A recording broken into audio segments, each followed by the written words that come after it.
the signage. But again, the bigger issue was really the safety at the intersection was our biggest concern. Yep. All right, thank you, Mark. This time I move we open the public hearing for this project. Second. Moved and seconded, all in favor? Aye. Opposed, motion passes 5-0. Is there anyone in the audience wishing to comment on Spark Car Wash? There was no signups for that. There was someone who had a Anyone on hand Zoom? raised earlier. Let me see Anyone if on I can Zoom? find that again. Jim On Zoom. Reeves. Jim? Jim, you wish to comment on Spark Car Wash? Yes, thank you. Yep, go ahead. I'm Grady, to live at 215 Over Rocker Road. And it was good to hear that the representative of the car wash touched on a lot of my concerns. One of the concerns is the amount of water usage that they're going to use. If they give us some idea how much that's going to increase for this gas station or with this car wash as the last one. I also see they're putting in they're going to tie into the town sewer at Edwin. Is that what I heard? Did I hear that correctly? That's correct. Yes. Okay. So the septic system, it doesn't matter. And then they also touched on the noise levels. Could they provide some sort of decibel level at the property lines, especially at the property lines of the adjacent residential neighbors? I mean, I think that would be a good thing if they do that down in Putnam and Westchester and a lot of their projects. It would be great if they could show that to us. I'm still not comfortable with the traffic congestion that it's going to cause at that already dangerous intersection, and the traffic, I'm sorry, I don't remember his name. He even touched upon it, that's a more dangerous than normal intersection. And if anybody, I'm sure all of us that live in the town of Poughkeepsie have tried to get down Dutchess Turnpike or up Dutchess Turnpike between 7 and 9 a.m., 11 and 1 p.m., and 3 and 6 p.m., and understand that the challenges of putting a high volume car wash there is going to create. I'm also concerned about water runoff from the cars as they exit the car wash. If anybody's been down on Route 9 by the new Foam & Wash car wash, you'll see that there's always an ice buildup on Route 9 as you go through there. At least there you have some time before you hit the intersection. Here, these are immediately or nearby the intersection. And then that's going to carry on in the tires of the cars and create even more ice down the road. I'm a little concerned about the increased size of the facility on that small lot. And that's about all I have. All right, thanks for your comments, Jim. I will note they have the exit from the tunnel is at the north end of the site, so they have a long road that comes out, and we put some bumps in there to knock water off as well. So hopefully that'll help with the water getting out onto the Garmo. Mr. Chairman, I'll just to mention, I can offer one thing that Mr. Greaves also asked about on the noise. Yes, there was a noise study, and it did indicate, I guess paraphrasing, it did indicate that the noise projections would be less than the ambient noise.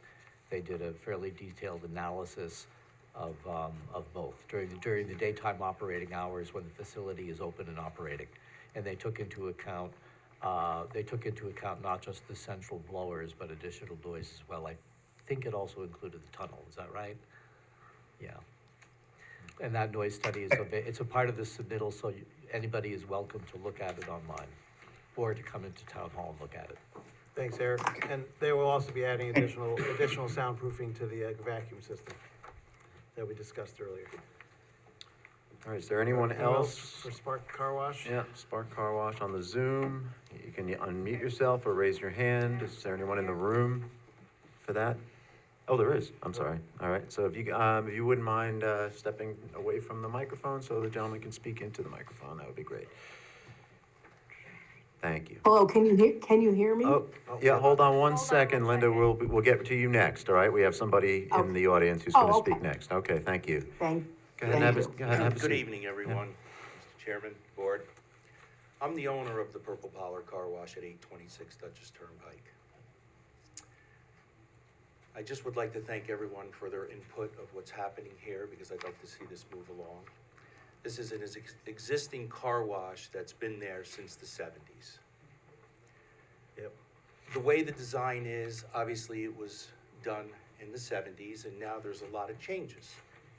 It's been over 6 months that we've been going through this. And Sparks' team has done a great job. I've seen some of this stuff, and I do a lot of traffic control systems for the state. I've been in business since 1979. The company's named Menino Electric that I run. I must have done 30 or more traffic systems, participated in studies, so on and so forth. In fact, we installed a traffic system at that intersection when Walgreens came in. Actually, we revised it and redid it, okay, because there was one there previously. Yep. I think they've done an exceptional job on answering things, and we're going from a 1970s car wash that needs so many updates that it's almost impossible to bring to today's standards. I would hope that everyone works towards this goal in getting this done. Granted, they're willing to do things that are necessary. It's an existing car wash. I repeated it several times. We're putting in another car wash, which is going to meet some of the standards that are necessary. I think they've done a beautiful job on it. It's going to enhance that corner. They're going to take care of some of the things that are necessary with the traffic flows to the best of their ability. Obviously, we're dealing with streets that have back sets and standards, and obviously it is what it is. I think in the long run, it would be a very wise idea to allow this to be upgraded based on the necessary pieces that have to be put together. My thing is I hope it doesn't go on for another 6 months, okay? I have the car wash there now. There is water coming out. There are many vacuums. They have a lot of noise to them. The machine turns on. The building's facing Route 44. They've done everything they possibly could do to support every detail to satisfy everything that they believe is necessary. Again, could we vote on this and eventually give them the approval to get this done, to clean that up, make it look good? Even with the sewer, they've even gone as far as the sewer. And some of the things with the sewer that I've thought about in the past, because we've tried this multiple times, but we had some conditions that came up that we weren't allowed to do it with back sets. Well, obviously they're replacing it with a car wash, so the 250 or 500 foot ordinance that's there doesn't apply here, because we're replacing it with a car wash. It's like kind. I mean, we're not putting something else in there, okay? Not an automotive store, an ordinance that was brought up. Sort of lost my train of thought. I'm awful sorry.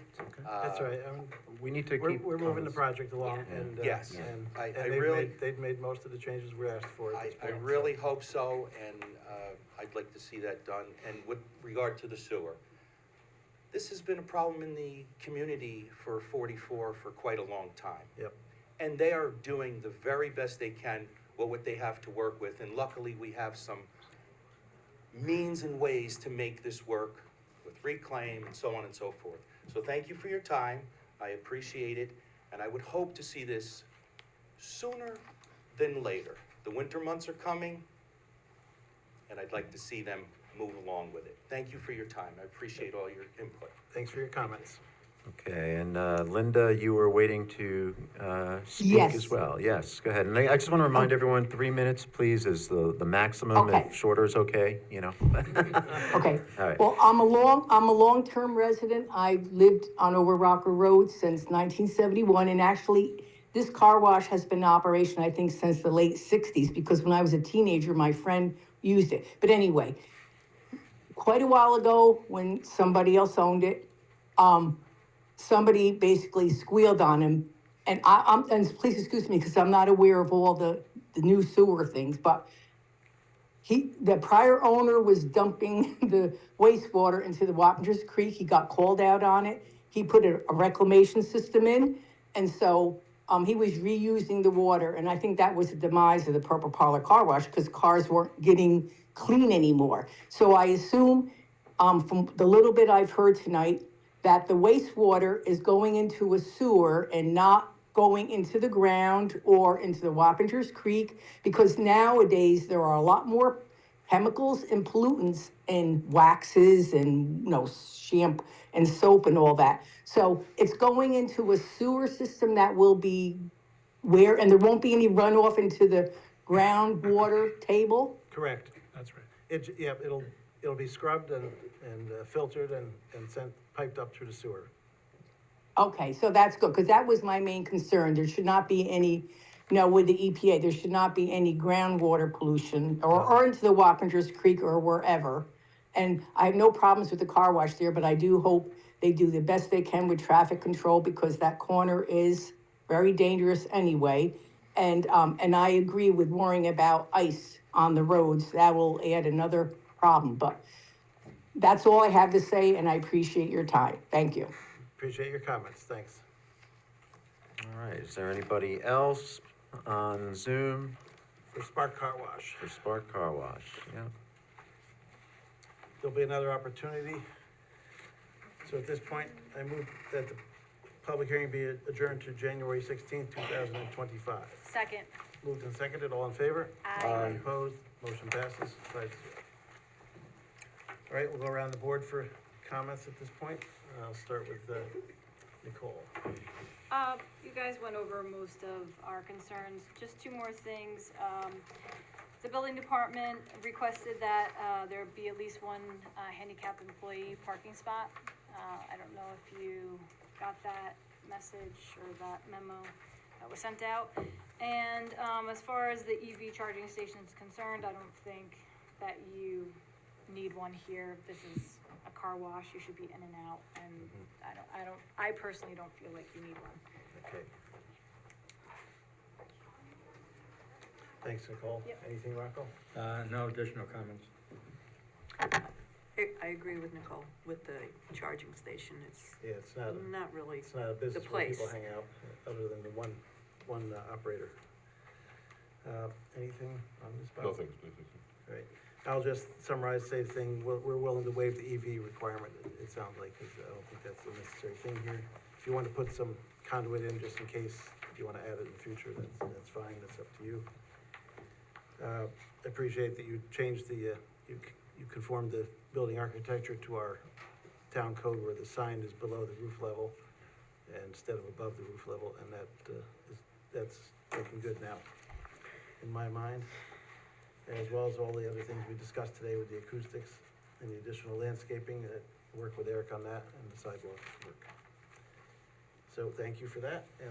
Okay. we'll move Mr. along. Chairman, if you would just respond to the board, it sounds like as far as their discussion of their proposal for the vacuum boom lights and the other lights, that your concern. I think that satisfies I it, think that if sounds that they're good. dimmable. Yeah. because Dimmable we can and figure business out hours. the level. Dimmable business hours, and I think you said not in use during daylight hours, only at night? Right. Right. Correct. Yeah, Right. okay. No Thank you. point. I mean, so basically, it's only, summer, it's not a problem at all, but when Right. it gets toward this time of year, you turn them on for a few hours before you close.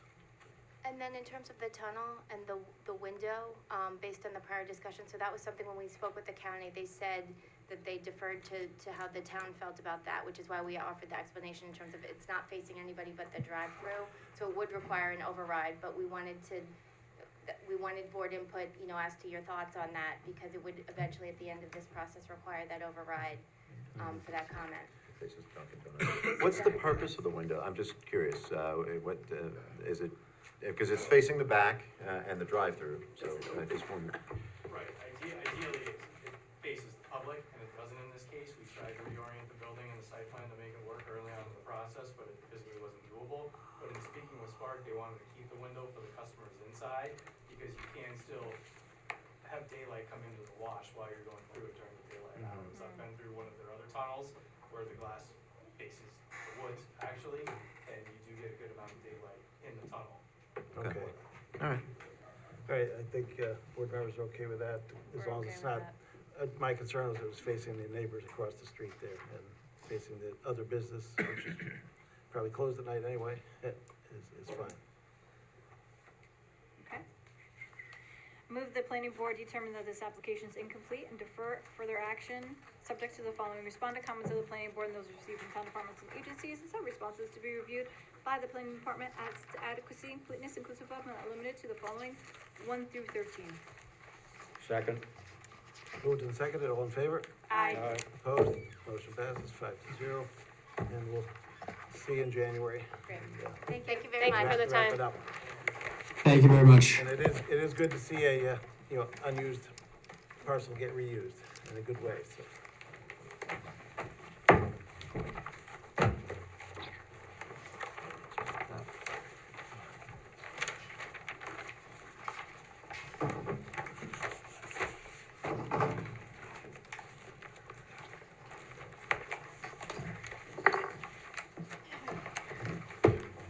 Next up we have is NYS Distribution Services at 900 Dutchess Turnpike.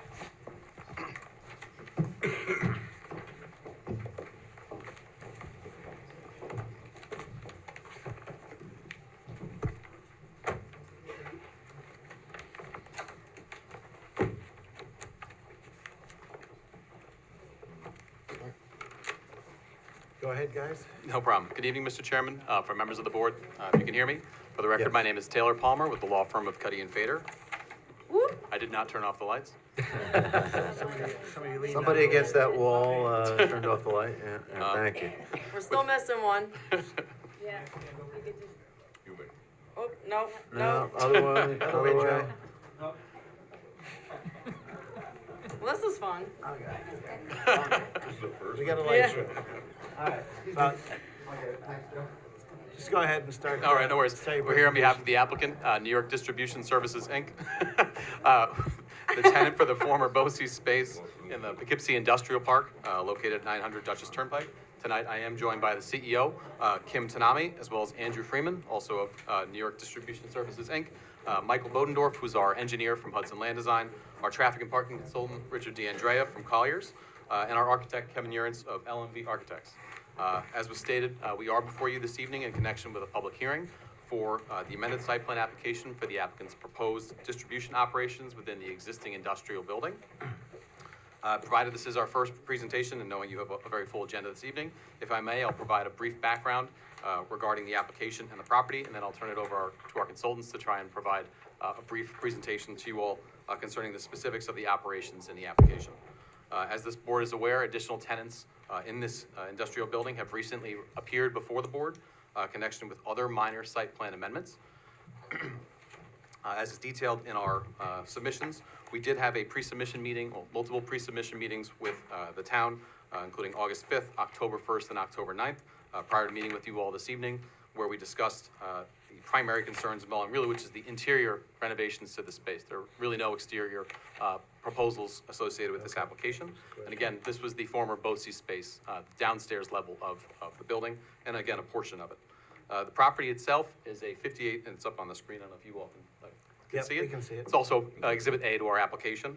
It's located on the west side of Dutchess Turnpike. I know you're probably all familiar with it, between Victory Lane and Degamo Road to the south.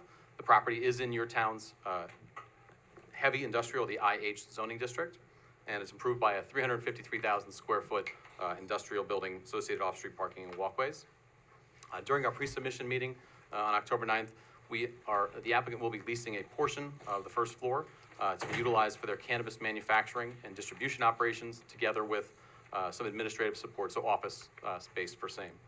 The applicant is licensed to manufacture and distribute cannabis pursuant to the adult use conditional cultivator and processor licenses, say that a couple times fast, issued to HBI Canna, who is an affiliated entity of New York's of the applicant, and by the New York State OCM, or Office of Cannabis Management.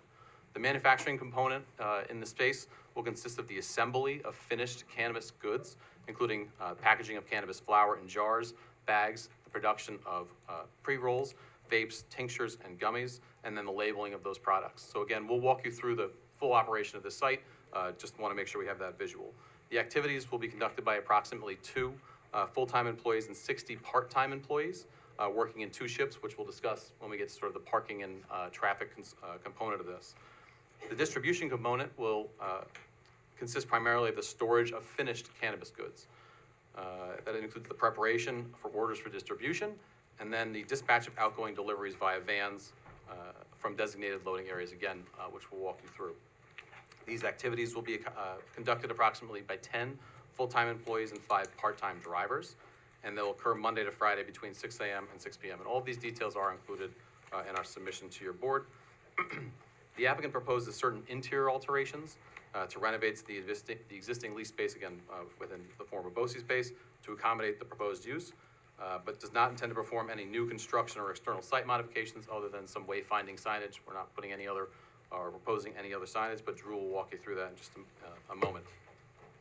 With that preliminary background, and again, knowing you have a busy agenda tonight, my colleagues will do all to address what they can in their presentations. We have, of course, seen letters that were submitted, and we're prepared to address those feedback tonight. Mr. Bodendorf will be my next presenter, and will walk you through the exterior site plan and the operations exterior to the building. Again, this processing facility and the manufacturing distribution is all internal, and we'll go through the very specifics of that with Drew just after that, and Mr. DeAndrea will walk you through the traffic impacts. Procedurally, I did just want to note that the board before you, the action before you this evening, I know it's in your memoranda, is a type 2 action under seeker. And for the application, it's effectively just a change of tenant within this existing tenant space. So it's proposed interior renovations, and of course, this was noticed in accordance with your zoning code and town law, and the matter was referred, we understand, to county planning pursuant to General Municipal Law 239. With that, I will turn over to Mr. Bodendorf to walk through the exterior, and then we'll take you inside. Thank you, Taylor. Good evening, board. For the record, Mike Bodendorf, Hudson Land Design Engineer for the applicant. What you're looking at here on the screen is the overall site. Our action is in the front part of the west side of the building, which is generally this area here. I'll move on to the next page of our site plan, which is a blow-up of that area.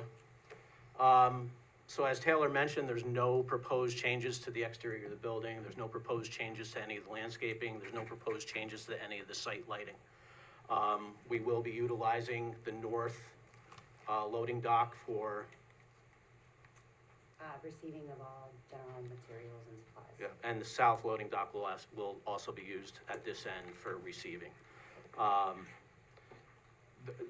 As far as engineering goes for this project, we'll be proposing a grease trap for the kitchen use that they're proposing inside the building. Other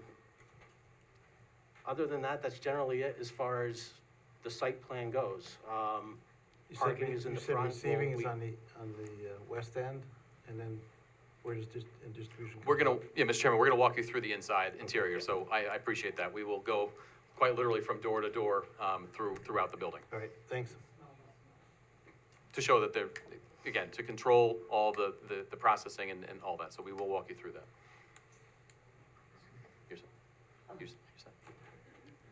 All right, with that, I will ask the CEO just to speak to you briefly about her experience in the area and obviously the operations here. Again, really in furtherance of the agriculture operation, this is really an important piece of more recent legislation and you know, getting this, the cannabis products into the market. Of course, the growing and the operation, which are not taking place here. There's no, you know, this itself is just distribution, packaging, and some storage.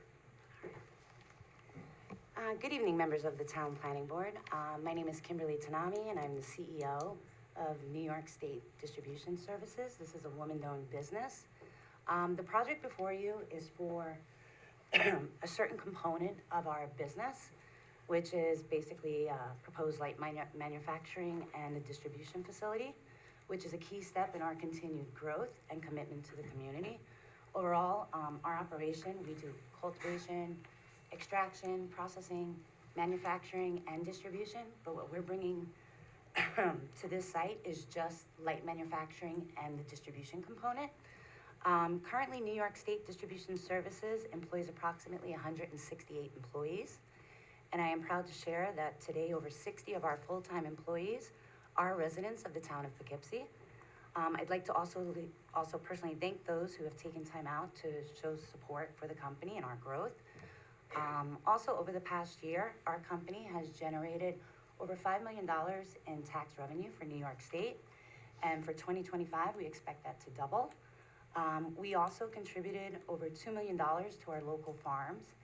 We created a program through our Growers Network, specifically to help sustain farmers within our network, and the reason for that was this program was initiated because the rollout of the adult use cannabis market in New York State was very slow, leaving many farmers without a wholesale market to sell their crops to. So rather than using our own sourced cannabis ingredients that we cultivate on our farm, we chose to purchase these raw ingredients from local farmers to help sustain them while we were waiting for the market to open. These efforts truly reflect our commitment to supporting local agriculture and fostering economic growth within the region. In closing, I really want to emphasize that this project represents more than just an expansion of our business.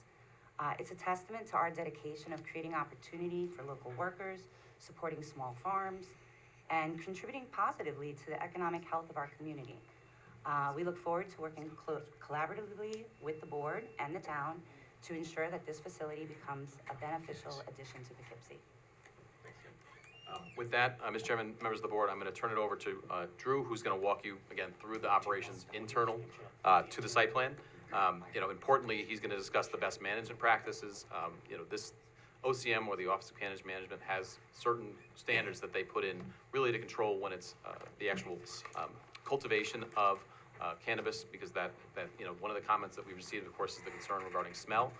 That really isn't applicable, or doesn't really get into the proposal that we have before you this evening. But notwithstanding, we want to make sure that what we're proposing here has the best management practices that control and mitigate against any concerns represented by smell. And of course, we have those concerns as a tenant within the building, and other tenants like API and their plastics manufacturing within the same space. So we want to make sure we can go through that with you all now. So Drew, with that, I'll have you walk through. Good evening, members of the board. My name is Andrew Freeman. I'm an executive at New York State Distribution Services, leading the development of this proposed facility. Prior to this role, I was the owner and operator of a similar cannabis assembly and distribution facility in Culver City, California. It's a white picket fence suburban enclave right in the middle of Los Angeles. I'm proud that in my years of leading that operation, we never had a single complaint from a neighbor. The primary functions of this new site at 900 Dutchess Turnpike will be for product packaging, wholesale distribution, and administration. I'd like to walk you through our plans and how we'll ensure that we're good neighbors. I want to start by being very clear about what we will not be doing at this facility. Cannabis can absolutely be a stinky business, particularly during growing and flowering. This is when most of the biogenic volatile organic compounds, or VOCs, are released. Just like a pine tree emits the smell of pine, this too is a VOC. There will be absolutely no indoor cultivation or outdoor cultivation proposed at 900 Dutchess Turnpike.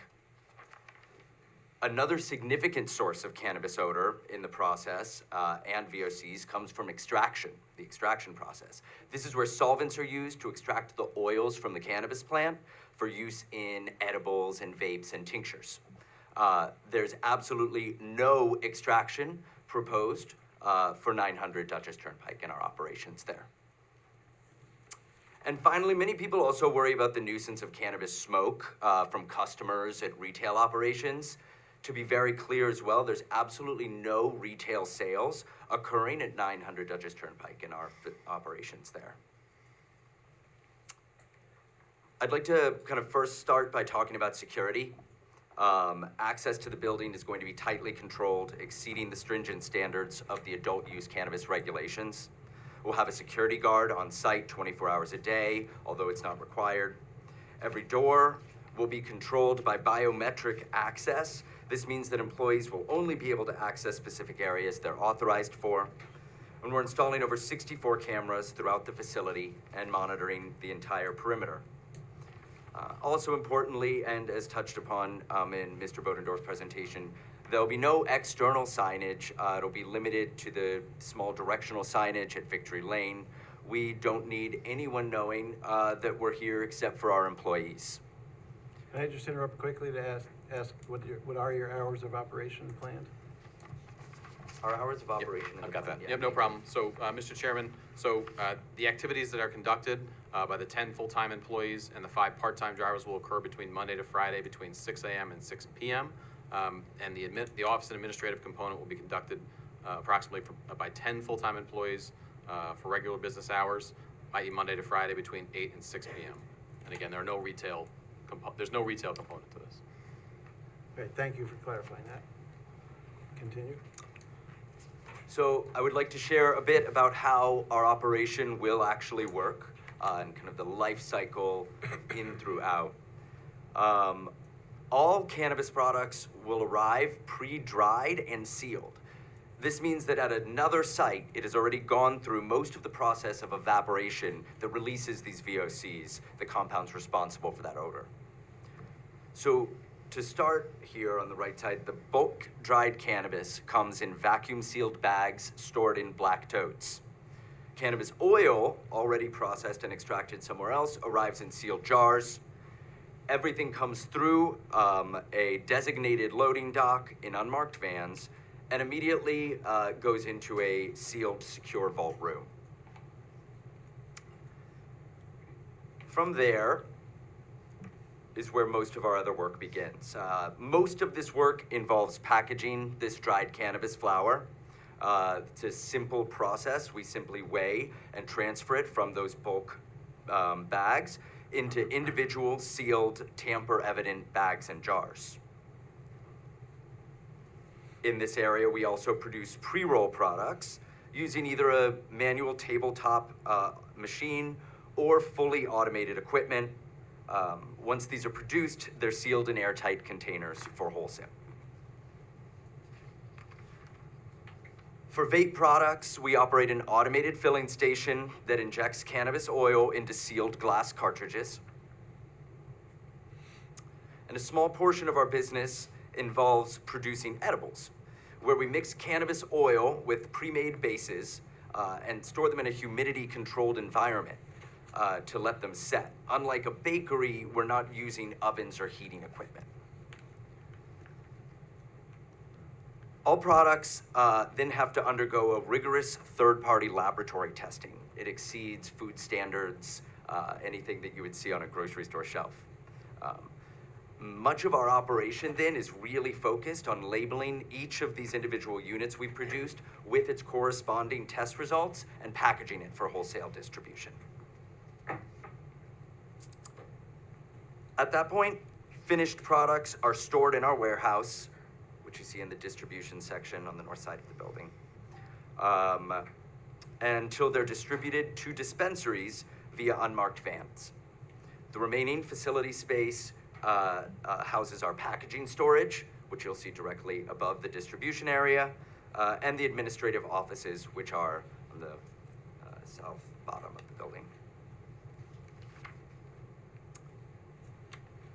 In this very new, highly regulated, and stigmatized industry, we recognize our unique responsibility to be good neighbors and hold ourselves to the highest standards. We're not only accountable to the town of Poughkeepsie regulations and standards, but to even stricter sets of standards set forth by the adult use regulations by the New York Office of Cannabis Management, as well as stringent rules that govern our good manufacturing practices certification. In addition to meeting or exceeding general municipal zoning and state regulatory requirements, we've taken a three-step approach to addressing any potential environmental impacts: a containerized facility design, proven technology, and strict policy. First, our facility is designed with sealed containerized rooms. The areas where cannabis products, in green, are handled are completely isolated from common areas and exits. This is actually required by our good manufacturing practice certification. If you can smell anything outside, that means our clean room standards are compromised inside, which we can't have.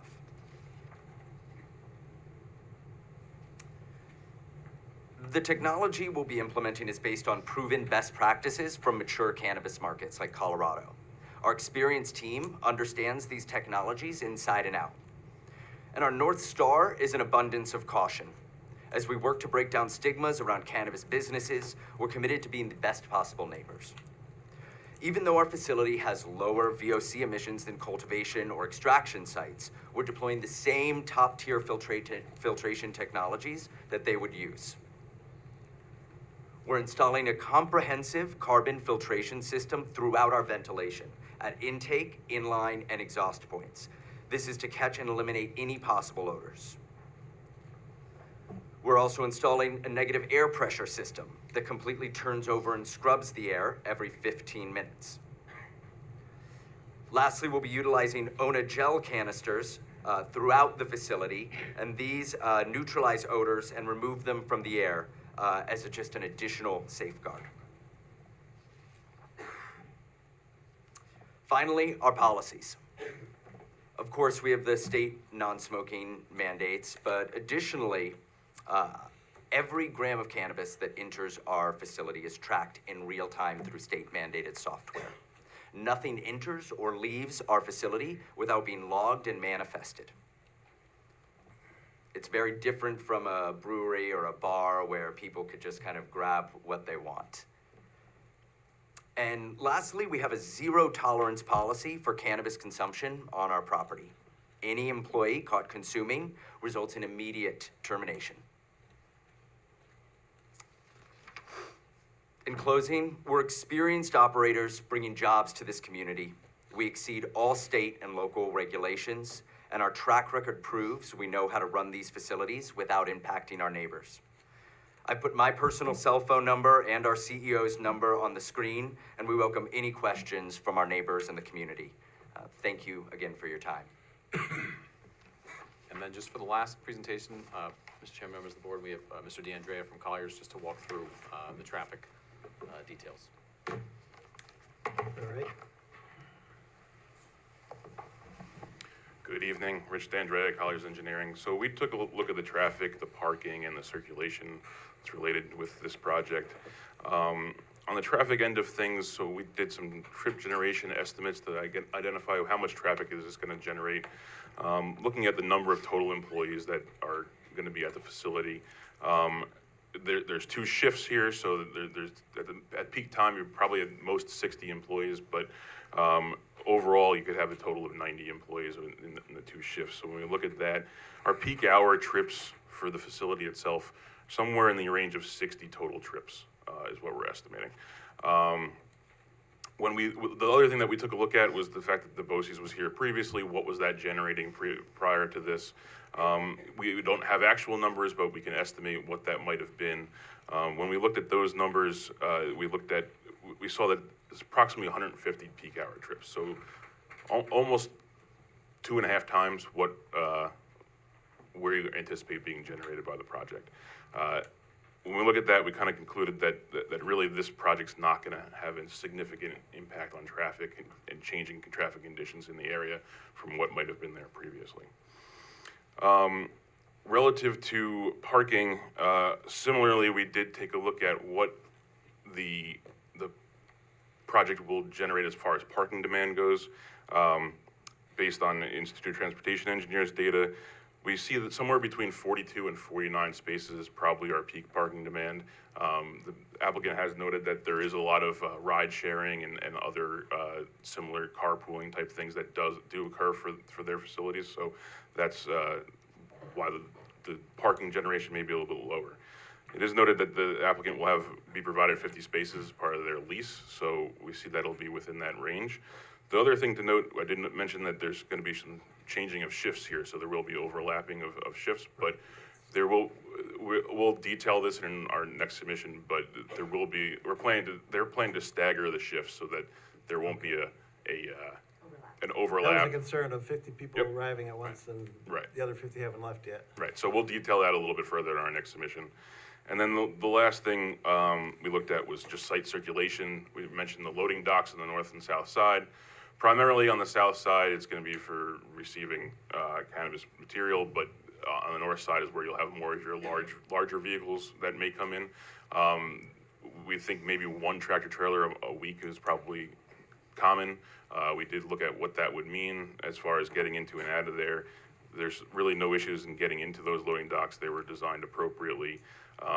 We were made aware that there was one change that was, I guess, AP Packaging made fairly recently to the north side. There's a one-way entry and exit situation that occurs up there that we weren't aware of when we did our analysis. So we will revise our analysis to show that, but I don't anticipate it being an issue. So. All right, thanks for the report. Anything else from your presentation tonight? Thank you, but that's it, Mr. Chairman. All right, thanks. I'll go to Kristen for the department's recommendation. Okay, yes, thank you for the overview. The application is on for a seeker review for a type 2 action requiring no further environmental review. However, we do appreciate the additional information that has been provided. I do think the planning board might have some additional questions for you. This application is also on for an amended site plan review. You have my comments, most notably, the parking was a concern. You know, I appreciate the overview of how, mechanics internally are working, but ultimately, we're here this evening to open the first public hearing. And I do, if you had an update about your licenses, I think that would be appreciated as well. So staff is recommending that the board open the public hearing this evening, hear comments, discuss the application and adjourn the public hearing, and then defer action, to a future meeting. I guess I should also point out that, this was circulated to the county planning department. It was a matter of local concern. And then also, JMC did review this for traffic, so Mark is on the line, and obviously Andy also reviewed. All right, thanks, Kristen. Andy? There's not, as you said, there's not a lot of site changes, here. We did have some comments about the sewer capacity of the, and the tenancy agreement that's been, established for this facility, to make sure that they have the adequate, flows to accommodate the project. We have a few comments about the sizing of the proposed grease trap and the design to make sure that it's, flood-proof, given that the site is partially in the floodplain. So, that's it. Okay, yeah, it's mainly reuse of an existing building, so not a lot of Right. engineering issues. Our traffic consultant, Mark, is on as well, and they did say they were gonna have some more staggered parking, but we'll see that in the next submission. Yeah, so again, Mark Petro from JMC. We did provide a review of this, and yeah, so we did look at the parking and the trip generation. The trip generation, as was mentioned. Stop sharing. That's all right. What? Sorry. You're good, Mark. No problem. So basically, yeah, there was a trip generation comparison to the prior use to the current use. We don't believe the proposed use would be a significant generator of traffic. Looking at the BOCES is kind of hard to tell looking at the trip comparison as far as what they have for an existing use without some real data of what the BOCES operation was like. But overall, the proposed use doesn't seem to be a significant generator of the traffic based on what ITE is provided in its standards. And then, yeah, as was mentioned, there was some truck turning comments that we had as far as recent changes to the site based on prior applications. Our concern was about the parking with related to the total mentioned 90 employees in the submission, the aspect of the overlap between the two shifts and everyone arriving or leaving at the same time, essentially. So we'll look forward to, the submission of the revision talking about the staggered shifts, which we'll look into further. And then as far as the site plans, we did note just to kind of specify where on the plans where those 50 spaces would be allocated on the site plans and denote those locations. We did have some comments related to the directional signage as well, potentially combining the signage that's there at the intersection, internal intersection there, and making sure that there's proper maintaining the site distances at the internal intersection as well. That's generally our comments that we had for this project. So just looking forward to the resubmission and having those comments addressed. All right, thanks, Mark. It seemed to me that that was quite a high credit for public transit and stuff in this area. Did you have any thoughts on that? I do, even though it's not mentioned in here, I do believe 60% probably is a little bit on the high side as far as a credit for public transportation. If, the applicant feels otherwise, they can provide their supporting data if there is supporting data or other facilities. But, I will note that there is no pedestrian sidewalk connection to Route 44 if they are talking about public transportation as well to provide access for pedestrians coming from 44 potentially into the site to the building. Okay, thanks, Mark. All right, at this time, I move we open the public hearing. Second. Moved and seconded, all in favor? Aye. Opposed? Motion passes 5-0. And as I had said before, we are doing the limit of 3 minutes tonight, if you, or less if you can do it, since we have a large crowd. And If you could go first on the list. Okay, and I have a big sign-up sheet here, so We have one person to go first, Yeah, Richard. if you guys want to step Yeah, down, actually. And yeah. we will absolutely, and Mr. Chairman, if I might just add one real quick response, we did receive the comment memoranda, so we have had time to actually start to prepare those responses. We're not gonna do so tonight, but Okay. we do have those comments. I did just wanna address, to the extent that Ms. Taylor wants me to address it now, the licensure, but I'm happy to do that in a supplemental submission if that's the board's preference. I Yeah. realize those are probably more. Yeah, later on, that's Got it. technical. I mean, I will just tell the audience that we did receive at least 8 letters that all the board members have gotten and read, and it had concerns of, air quality and health, odors, traffic, safety and crime, different chemicals used and runoff to the sewer, as well as concerns of property values. So just keep that in mind as we come up. Again, we're asking comments to be kept at 3 minutes. We have a lot of people here. If someone already, mentioned what you wanted to say, please, express that you might agree with that point of view, but you don't have to get into the whole, we want to try to move along so everyone has an opportunity. So thank you. Good evening. My name is James Constantino with my colleague Richard Cantor. We are members of the firm of Tehan and Constantino, LLP. We appear tonight on behalf of Eastdale Village, an adjoining property owner.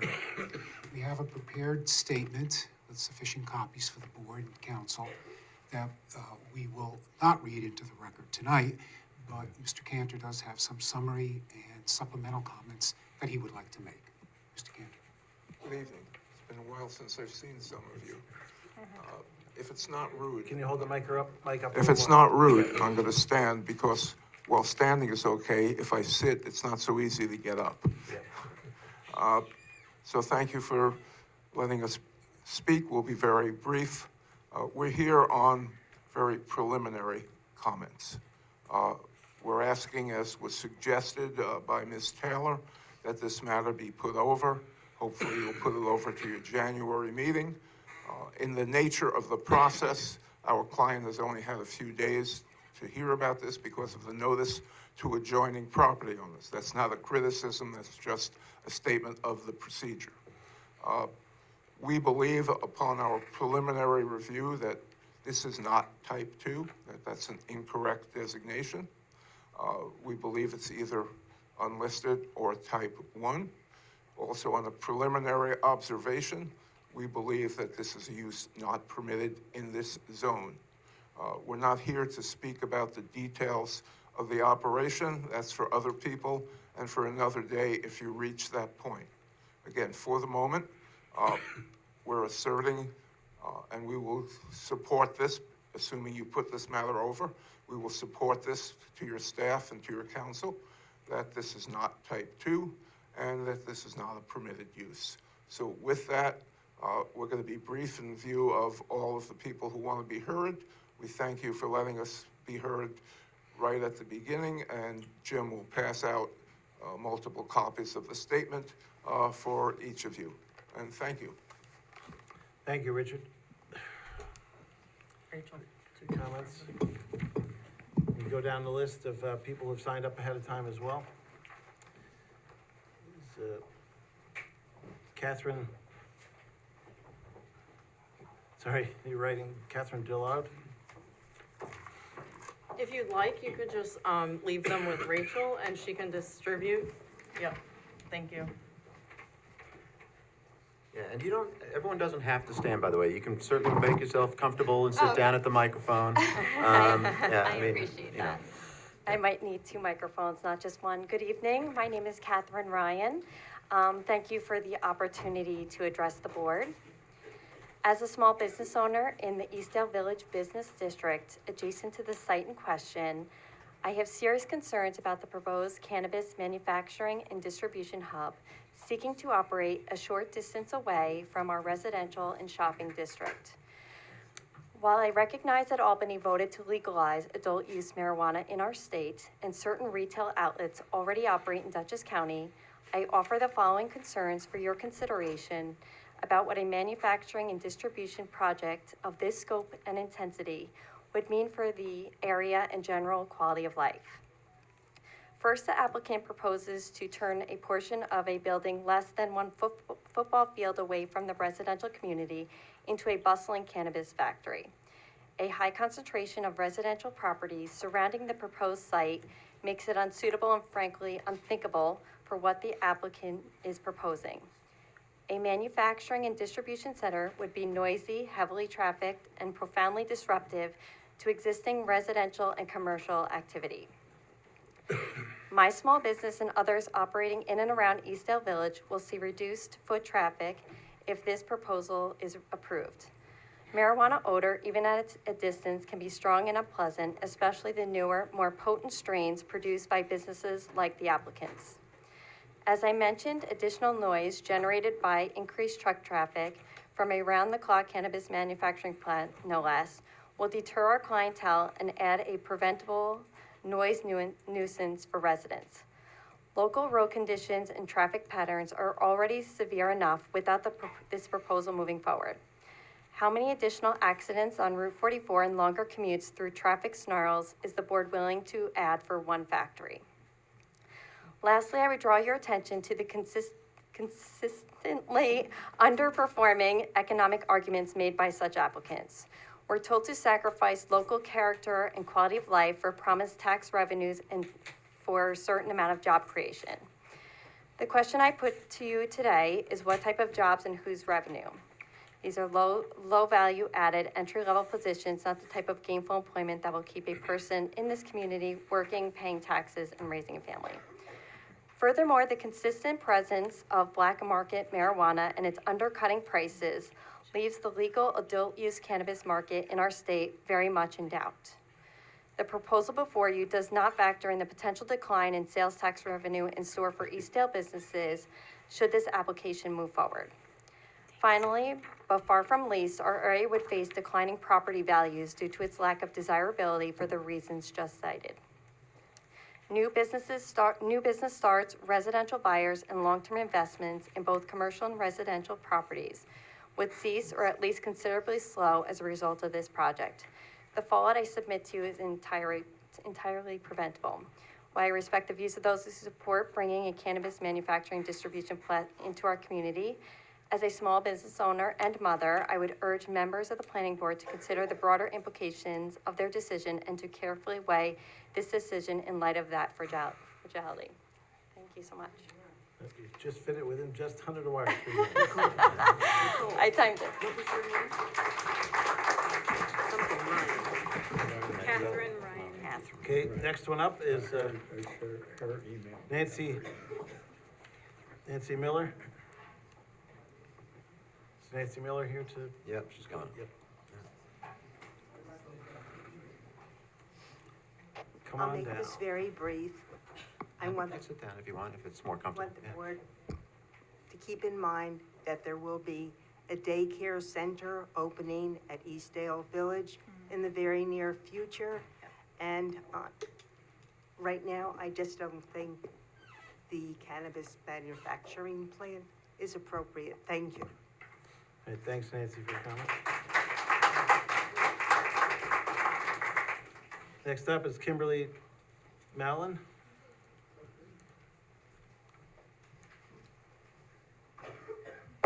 Thank you. Something that doesn't make sense to me, if they're not manufacturing and doing deep manufacturing there, why is it a need for a grease trap? That just doesn't That's make for their sense to me. That's for their kitchen. But again, if they're not doing heavy manufacturing there, why do they need a grease trap? Every restaurant has a grease trap in the town, so, but thank you. I mean, that's point taken. That has to be looked into. Okay, What's her last name? Mallon. next up. Great, Kathy Dukovich. Hello and good evening. What I heard presented initially, I think maybe changes a little bit about what I wanted to say, because it appears that we're not going to have plants growing, being cultivated, high intensity, high density, hot lamps, things that can be ignited, catch fire, all that kind of good stuff. that really is the case, I would still say that I voice strong opposition to this proposed facility. I'm not quite sure that I picked up on what light manufacturing actually entails, but as I heard it described, to me, it really could invite unsavory characters. It seems as though what is being proposed would operate as a bit of a covert operation, laying low, being incognito, but I think the word is still going to get out.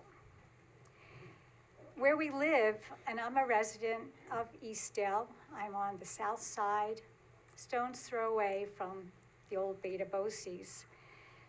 It's densely populated where we live, residentially, and it's a mixed-age community, but there is a high percentage of senior citizens who, from a health risk perspective, are often referenced as being vulnerable or being a susceptible population. As good as I look, I'm one of those, okay? We also have, on the flip side, babies and toddlers and young families. So I think we really have to consider potential health scenarios. I'm not a subject matter expert by any means, but I had been looking at an article called Environmental Health Perspectives, June 27, 2022. This piece of literature is part of the National Library of Medicine, and the National Library of Medicine provides access to scientific literature, and it's part of the National Institutes of Health. And I learned that the federal government doesn't regulate environmental odors, okay? The cannabis industry is definitely rapidly expanding, and people like me, neighbors, residents, really not fun to think about the pungent, pungent odors it can produce. Okay, We maybe have about a half minute left, just to let you know. half a minute. Well, then I'm going to move on to security and safety. Don't cut my mic off, please. There was an article by a director of forensic electrical engineering at Jensen Hughes. He has a BS in electrical engineering. He's a licensed professional engineer, certified fire and explosion investigator, and he provides litigation support and expert testimony to law firms, insurance companies, and manufacturers. I think what comes out is that there is a youthfulness to this industry, subsequent absence of standardized safety protocols and regulations. Inspections and approvals come from the relevant authority having jurisdiction in that jurisdictional area. And the codes being followed are the regulations being set by those respective jurisdictions. If you can wrap up, you can always submit your letter online to Okay. us as well. That Basically, goes to the risk everyone, of so fire please. and explosions. They can take all the steps to mitigate, but mitigate means make less severe, serious, or painful. It does not mean eliminate. Not having that facility there will eliminate that risk. A lot of moving parts, and no matter how strictly you try to comply with the safety standards, you do not completely eliminate the risk of fires and explosions. Yep. Thank you. Hey, thanks for your comments. I just want to remind everyone, you can, we like written comments to come in as well, so all the board members can read it after the fact, and just send them into the planning department, and they'll be distributed to all the board members. So you can summarize your comments tonight and then submit more detailed written comments since we're going to be deferring this further. Who's next? So next up is Steve Turkowski.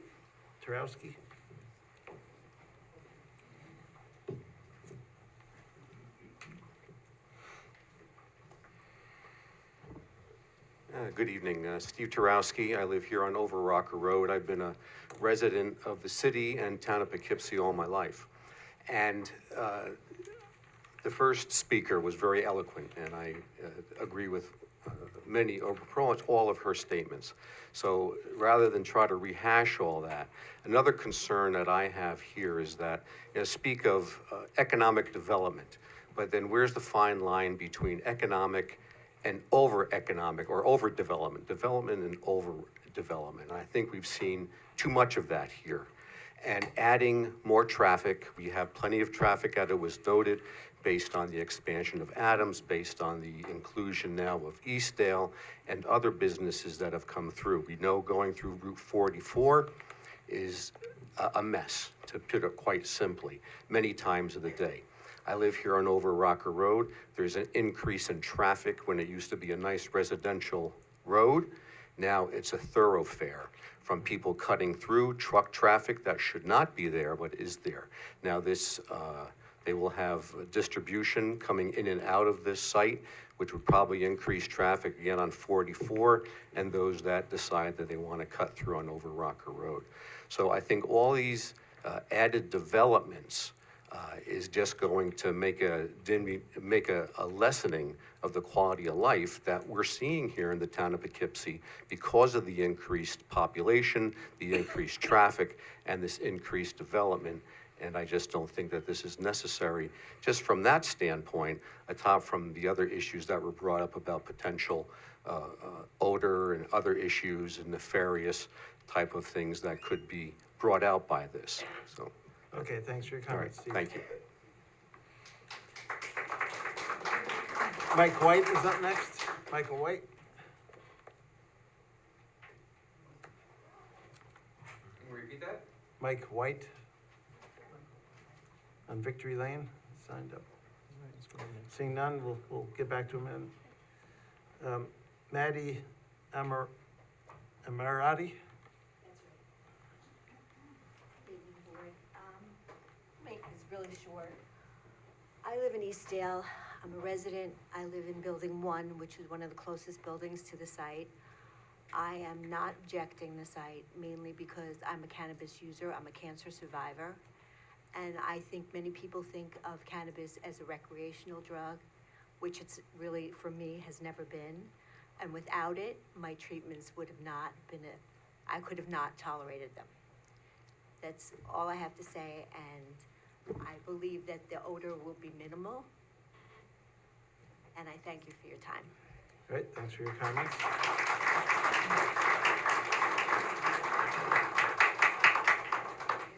Next up is Amanda Evans.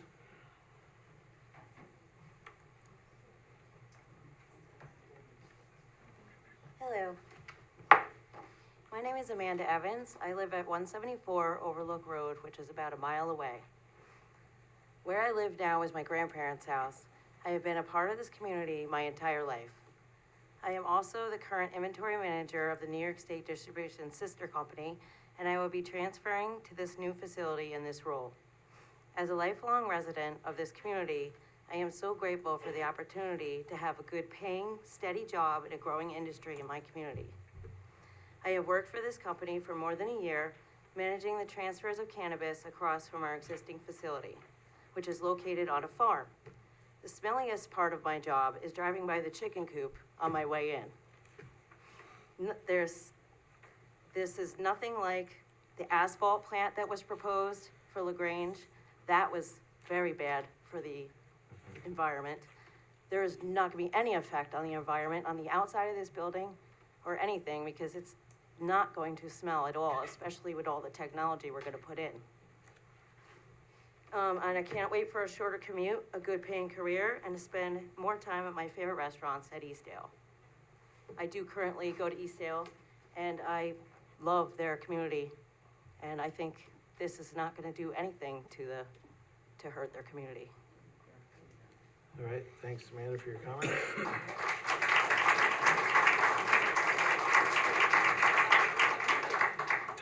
Thomas Myers is next.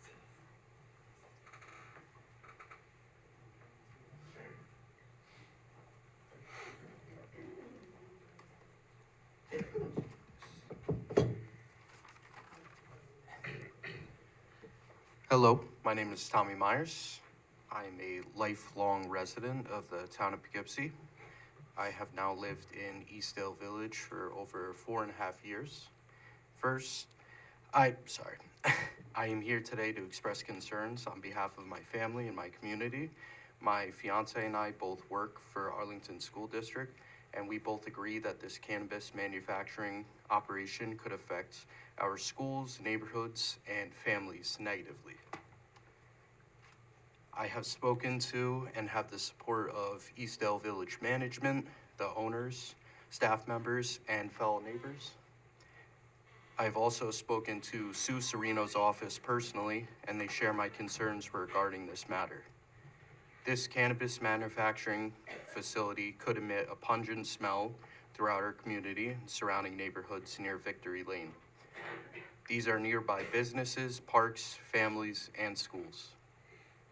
Town of Poughkeepsie residents do not think that sacrificing our standards of living is worth the benefit of growing marijuana. I wrote that before we got the presentation, right in our backyard. Eastdale Village was created to be an attraction where members of the community meet with friends and coworkers to socialize and eat great food. Eastdale was also created to be a home for families where they feel safe to thrive in peace and comfort. Please help me keep our great community free from the odors that the cannabis manufacturing facility will produce. Thank you. Okay, thanks for your comments, John. Next up is Daniel. Sorry, I can't read what it says. Daniel Mosqu. Mascaro.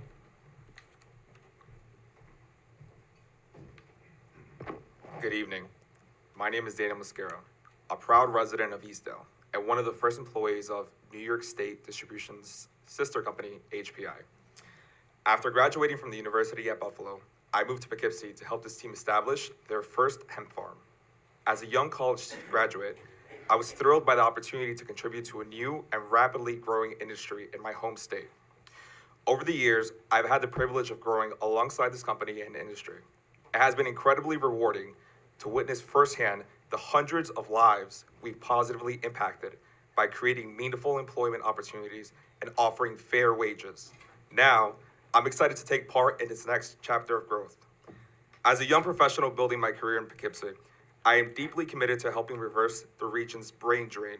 Investing in an innovative, growing industry like cannabis is essential to this effort, and I'm grateful to be part of the change. I also love living in Eastdale. I can confidently say that my colleagues and I are dedicated to being great neighbors, contributing positively to this vibrant community, and supporting local businesses. Thank you for the opportunity to share my story. Thanks, Danny.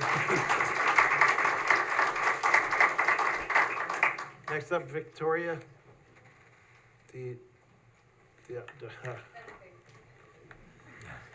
My handwriting's the worst.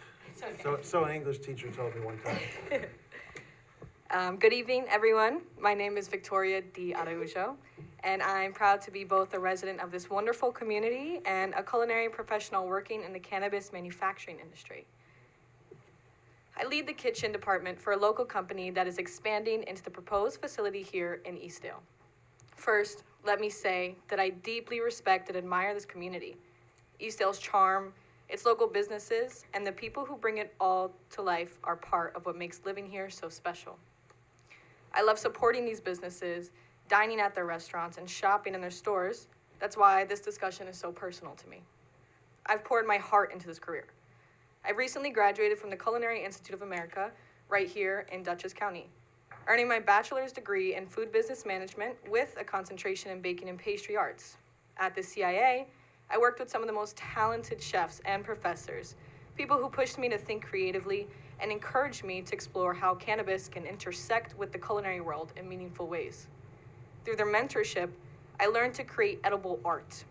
Art that isn't just beautiful, but also helps people feel better and enjoy life in a safe, controlled way.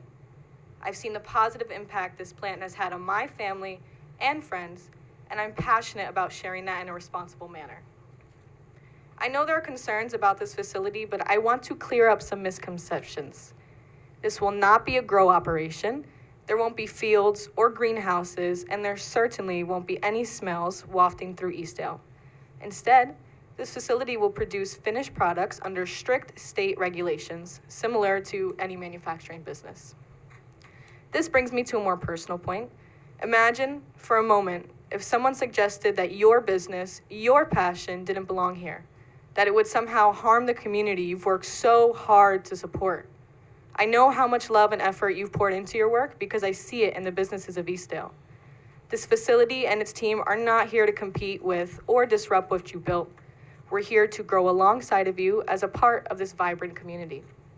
This expansion will allow us to continue meeting the growing demands of our work and contribute to Eastdale's economy. Imagine how your businesses could benefit from having professionals like me and my coworkers living, dining, and shopping right here in Eastdale. Let's not base our decisions on facts. I'm so sorry. Let's base our decisions on facts, not fear. If you're unsure about what this facility will bring, I invite you to learn more about it. Come visit us, ask questions, and see the professionalism and care we bring into our work. Thank you for listening, and thank you for being a community that I'm proud to call home. I hope we can move forward together. I also want to address, in regard to the concern for a grease trap. Grease traps capture fat, oils, and grease from wastewater before it enters the sewer system, preventing clogs and plumbing lines, protecting the environment, and ensuring proper drainage by only allowing clear water to flow through. Commercial kitchens are required to have this, and that's about it. Thank you.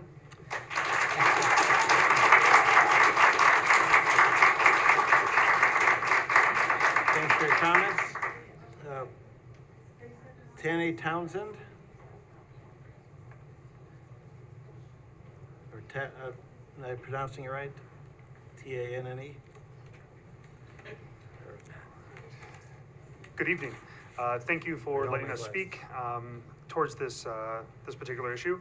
My name is Tanner Townsend. I am both a resident of Eastdale Village and also a business owner there. So I think I have a kind of a unique perspective on something that may affect the business and the life we have there. I would like to also thank New York State Distribution Services for their presentation. I think much like most of us here that are speaking, the smell was definitely a concern, how that might affect the community and where we live. I think personally the presentation they gave did help calm some of those fears. It sounds like they're definitely taking the steps necessary to do everything they can to keep that from happening. One thing I would ask them, it may help to continue to calm any of these fears, is if there are any case studies or site studies about similar facilities or in and around residential communities. There's definitely, this is not the first proposed, facility like this. So there has to be some data, some information out there that they might be able to present, which might help us all better understand exactly, what this might look like if it happens. But thank you again for hearing us, and I appreciate your time. Thank you. Thanks.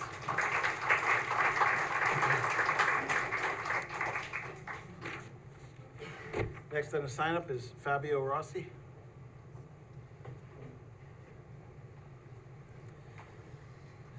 Good sandwiches, I think. I hope so. Good evening, board. Good evening, Chairman. Again, I don't want to say the same things that everybody else is saying. Obviously, I think we kind of have the same theme here in terms of concern. I think Catherine spoke very well, and I think those points were well taken. I do want to say, as a business owner in the area, the concern is that it's a finite market. It's a finite area. We only have so many people here. We have friends, neighbors, and we expect and hope that they all will participate in our business, and we need them to. For me personally, my family and I ventured into this new project in Eastdale, and it was going to be our forever building. We want it to work. It's going to work. We have no choice but to make it work. We're self-funded. We don't have investors, so we need this to work. So my point is, a concern is a concern is a concern. I have no animosity towards anybody. It's a concern. I do want to say the what if is the question. It's the what if. What if it doesn't happen that way? What if you do smell things? Air is air, it gets out. I don't know, but it's harder to backtrack. So I don't know, it's too much of a concern for me to say maybe this isn't the best spot. Again, I have no problem with anyone or what people want to practice. This is a free country, so practice, but maybe where the buildings go need to be more strategic. And that's my thought. So thank you for your time. I appreciate it. Thanks, Bradley. Next up is Kathy Hickman.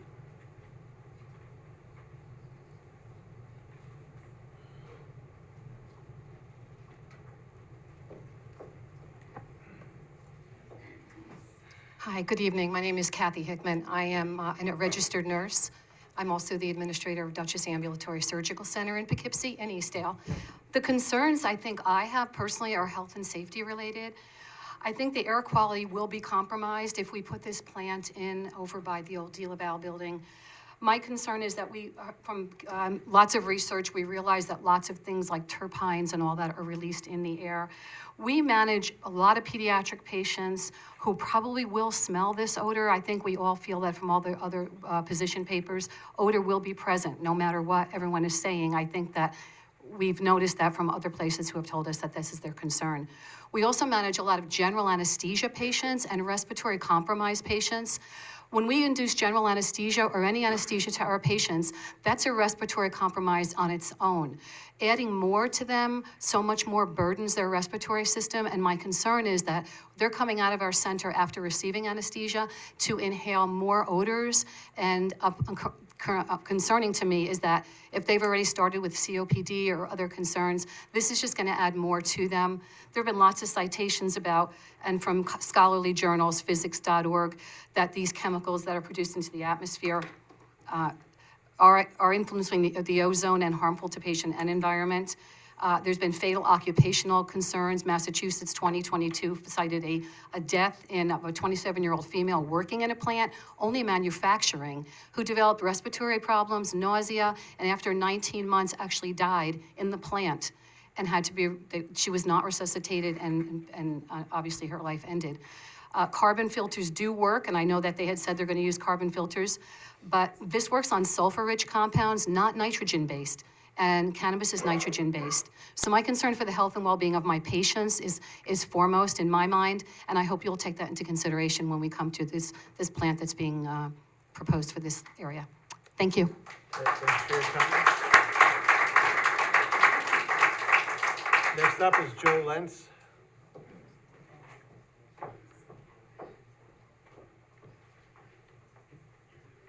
My name is Joe Lentz. I live at 29 Darrow Place. I'm not against anyone, or I'm not for or against cannabis, but I am against this project. I know from the past when Alpha Laval was manufacturing in that spot that I would get black bits on my house on the snow because the prevailing winds are towards Darrow Place, towards Eastdale. I know they're gonna have filters and scrubbing and everything. They're not gonna get all this odor out. And with the prevailing winds, and if the humidity is correct, you're gonna have this odor coming to outside seating where people are trying to eat, a daycare center, a surgical place, and don't forget Lutheran Care, the nursing home on top of the hill. I used to have 14 neighbors, now I have 414 neighbors, and I think that their project, which is a good one, could be better in a less populated area. Thank you. Thanks, Joe. We've gone through the list of everyone who has previously signed up, but we'll take comments from anyone else who wishes to speak tonight. Come on down.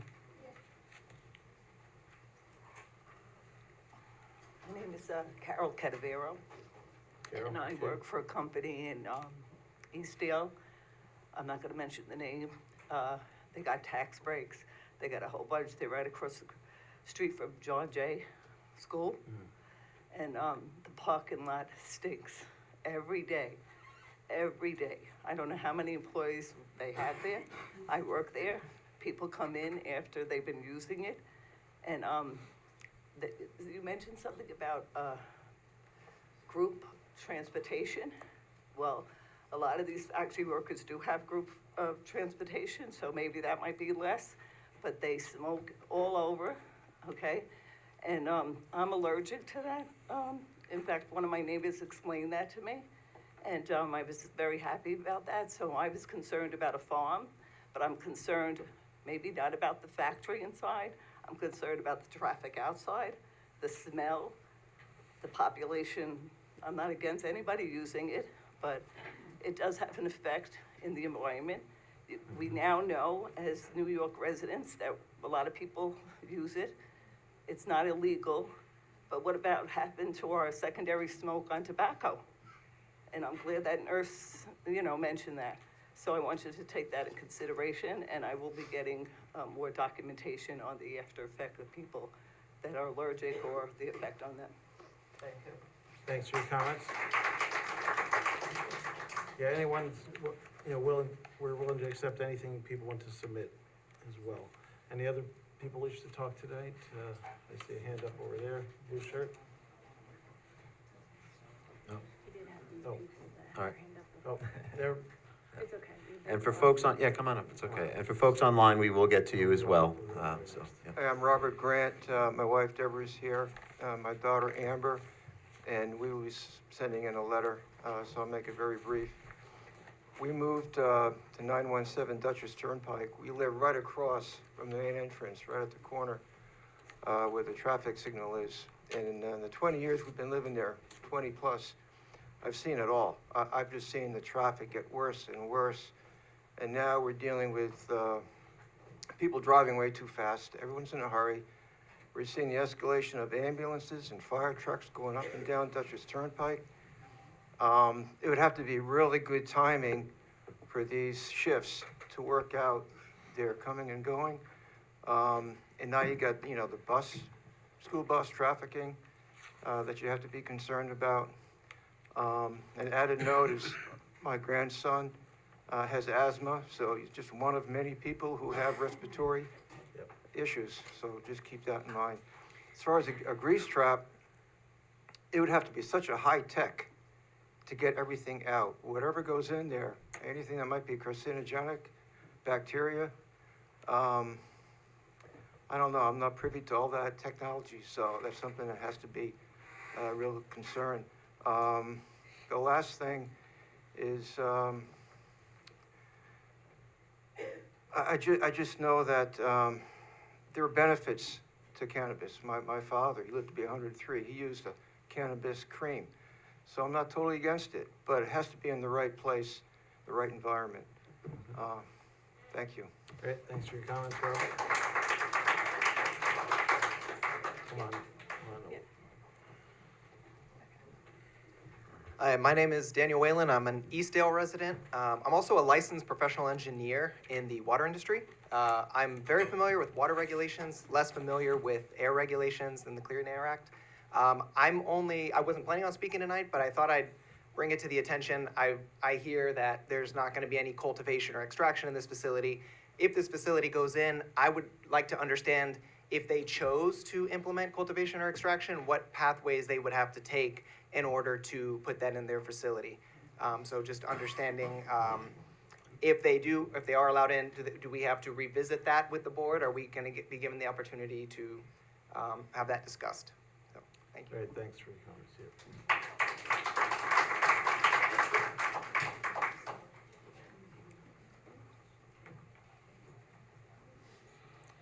Anyone else? Let's see.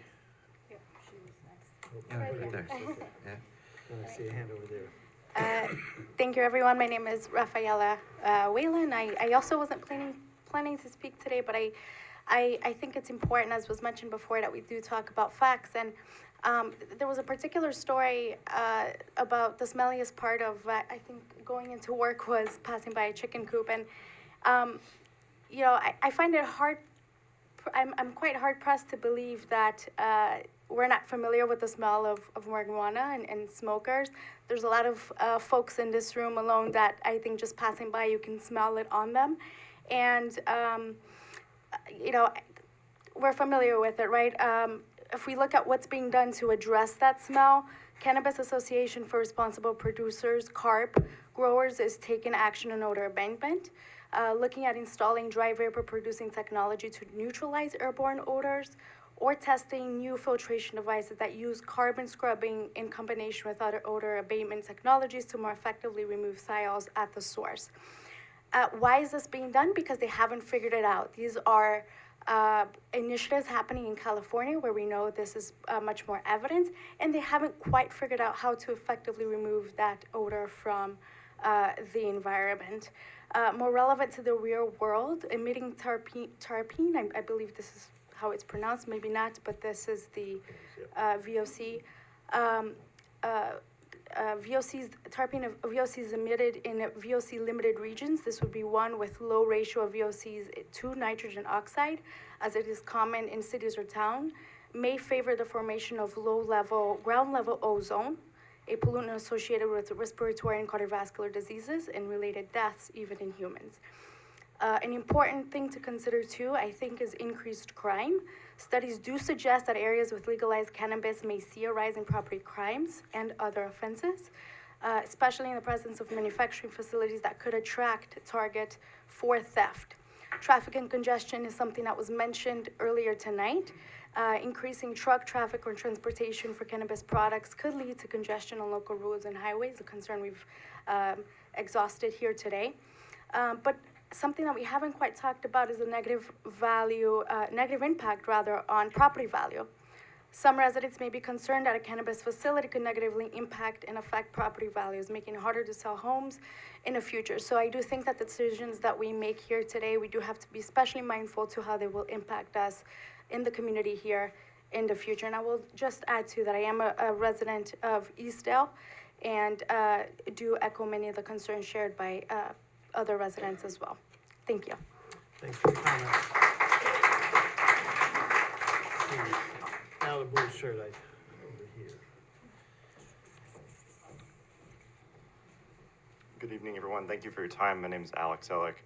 I'm a resident of Eastdale Village, and this is my first board meeting that I've attended, and I just wanted to acknowledge that I appreciate the detail-oriented approach that you took with the Spark Car Wash, paying attention to things like the light pollution, for example. So with that, I trust that you're going to be just as detail-oriented in this exercise. I came here looking to learn more, and the presentation was thorough and detailed. I appreciate the detail, the detail that was put into it. I just would like to advocate that we rely on data. I really appreciated what Tanner said before, looking for additional data, site surveys. This isn't the first time that this has been done. I think that there's a lot of concerns that are derived from speculation here. I'm not an expert, I'm not a scientist, but I do believe very firmly in science and affirmation of information based on data. So I thank the board's diligence and attention to detail and focus on data-oriented decision-making. I, for one, don't think that this would affect us in Eastdale at all, based on what I know so far, but I'm eager to learn more, and I appreciate, again, the board's diligence. Thank you. Great, thanks for your comments, Alex. Okay, let's see. Anyone else? Hand up. Hello, my name is Eric Lutringer, 23 Wright Avenue in Hyde Park. I have been in the legal cannabis industry for the past 10 years. I started in 2014 in Colorado, managing a dispensary there. In 2018, I became a compliance manager in a large outdoor cultivation and manufacturer, and they had multiple retail stores in Southern Colorado. Furthermore, after that, I went on to do compliance for another large company in Denver as well as in Massachusetts. I've been at many of these meetings, and I do appreciate everyone here, including the planning board, thank you, and everyone in the community that has come out, and also all of our employees that have come out to support us. I'm the compliance director at this company, and my first and foremost focus has always been health and safety, making sure that everyone working on site is safe and that there are no hazards, respiratory hazards, dust hazards, gas hazards, as well as any pesticide hazards at the cultivation. This site will not have any cultivation, which we've made clear. In my experience, what we're doing here is very, very simple. We're taking a very small unit of something, putting it inside of a small package, perhaps like 1/8 of an ounce or a 1/2 ounce, labeling that correctly, testing it, making sure it's safe for human consumption, packaging that up in the boxes, and then shipping that out to stores. It's very much a brick and mortar box setup and unit-based system. The most important thing is ensuring public safety. That's with our workers, and anything that leaves our premise is safe for human consumption and labeled correctly. With all that being said, what we are intending to do on the inside of this facility at this location, there should be no source of odor. There should be nothing that we bring in that when we open up the package, you would smell it from outside that room. That's regardless of the ventilation that we are putting in that is beyond the standards that's required of us. So I just would like to thank you for coming out and expressing those concerns. I think those are healthy concerns to have. If I was in a community, in your community, and I did not know the nature of these businesses, I would probably share the same concerns. I hope that what we have showed you today is that we intend to protect public safety. It is my goal, my professional and personal goal, to ensure that everyone can have access to this if needed for medicinal value and also for any choice that they choose to have. With that being said, it is a healthy and safe choice for those who do it.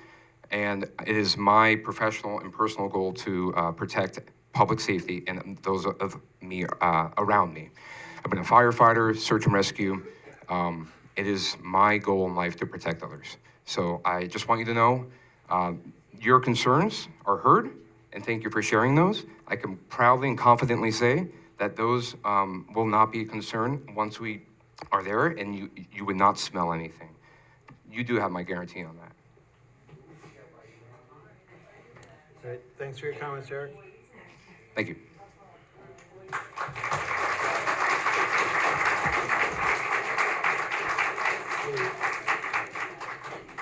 Anyone else wish to speak? I see a hand up on the left here.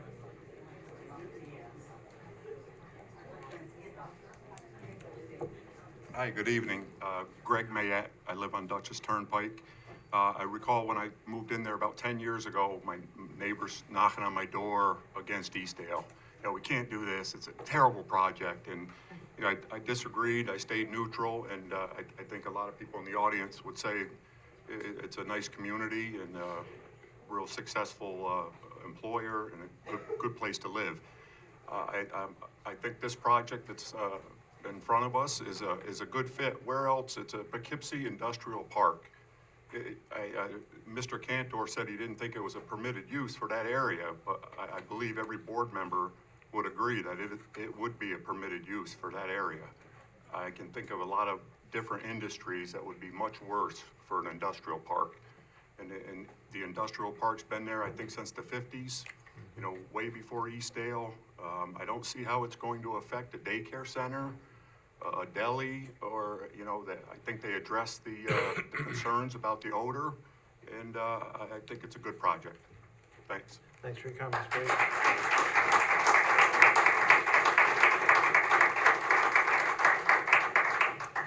Anyone else? There's someone, all right. Couple more, And come on over. We do have And 3 we have- hands raised we have online. some hands online as well, we'll get to them. Let me take some of them Hi, next. my name is Eleanor Speckman. I noticed in the applicant presented that the trucks are non-marked, unmarked trucks. The signage is extremely limited. This, to me, is a warning sign. First of all, we have the Creekside Park there. We have, in one of those buildings, a gymnasium for the high school kids that they use all afternoon and evening. And they minimized the need of a security guard. They even said, we have a security guard, though it's not, they don't feel it's quite necessary. That, to me, is a warning sign.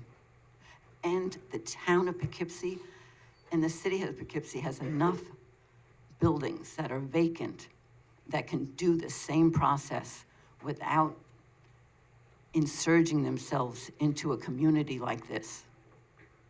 Thank you. Great, thanks for your comments, Eleanor. Anyone else? We go to someone online here. All right, so Start with, online we have Chuck Agro's been waiting. Chuck Agro.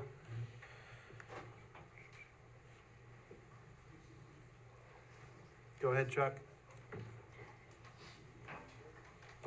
No? We're not. Huh. We're not hearing you, got Chuck. You got unmuted, but we don't hear you yet.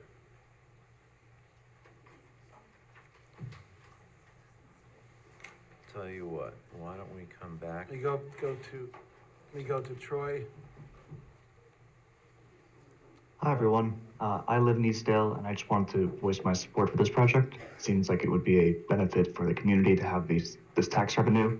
I'm not sure if people are aware, but the tax revenue for this kind of cannabis industry, it goes to nonprofits, it goes to arts. It's not like it's just being lumped in with other things. It's very beneficial to the community.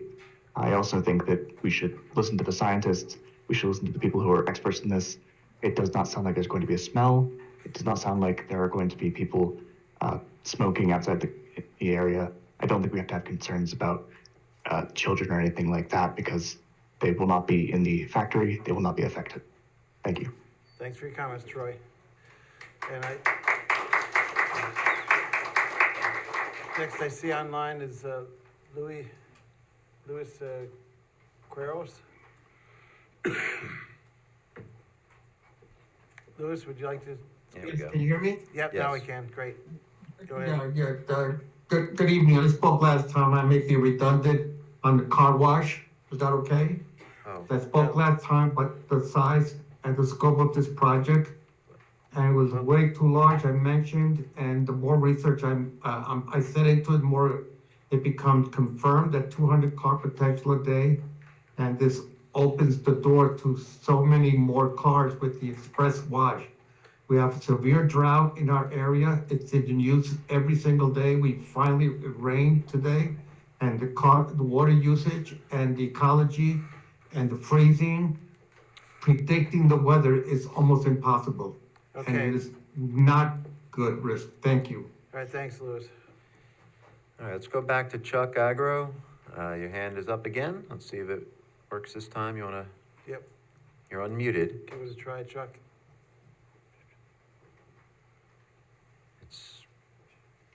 Chuck, I'm sorry. Maybe you want to send comments in then? Anyone is, as I stated, willing to, we want to read written comments as well. Yeah, sorry, that didn't work. Is there anyone else online who wanted to comment on this application? You can raise your hand or unmute. And not seeing anybody. Anyone else in the room that wishes to speak on this today? Come on down. We have another in the room here. Prepared, sorry. That's fine. Hi, my name's Gigi. I live right on Dutchess Turnpike. I live actually across from where De La Valle was. I don't have a problem with this at all. I heard what they had to say. There's no smell. I don't know. I don't really understand why some people are so concerned. I myself, I never did anything before, but now that it's legal, I eat gummies, and I think it's a game changer. I eat low-dose gummies, but I just think I think it's a benefit to everybody. I don't understand why a plant has been illegal to begin with. They're saying that there's no smell. I mean, I know everybody thinks there's a smell because of Titusville Road, Knoxon Road, they had the plants. So everybody thinks that's what's gonna be going there, and they've made it clear it's not. I think they have all their safeties in place. I think it's gonna benefit a lot of people. I don't know, do we benefit our taxes? Will they come down at all by anything that they make? That would be really great. That I would love, but I guess I'm being hopeful. My other concern is all these signs that are around, the stinky, skunky signs. Somebody came on my porch and put a flyer. I called the town. I'd like to know who it is that's putting these signs up. Why is it there's no name attached to it? Like somebody came on my property, put a flyer, trying to get me to be against it, which aggravated me. You know, if you want to come there and talk to me, it's one thing. But to leave all this information on my doorstep, and I have no idea who put it there. And then these signs that are being put all around, who's putting them? You know, they did it with the gas station on the corner, and now that's an eyesore. You know, no gas station in our backyard. Well, there was always a gas station. Yep. So now there's no gas station, and it looks terrible. And that's brings down the value of real estate. You know, look at that. Look at the diner. Look at the gas station. I mean, this has been going on for years. I think it would be great. They're not, and oh, wait, one other thing, now that I'm on a roll. There was like the, Bosie's was there.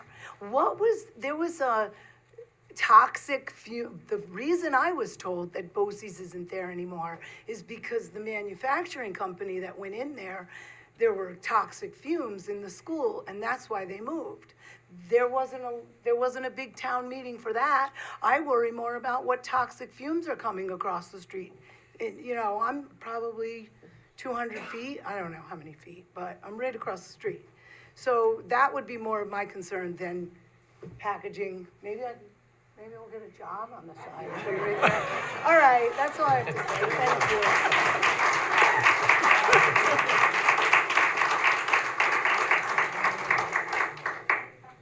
All right. Chuck, your hand is still up. Do you want to try one more time? We're being generous. Sorry. All right. Something's wrong with the microphone connection, I guess. Yeah. If you could submit your comments in writing, that we'd appreciate them. All right. So.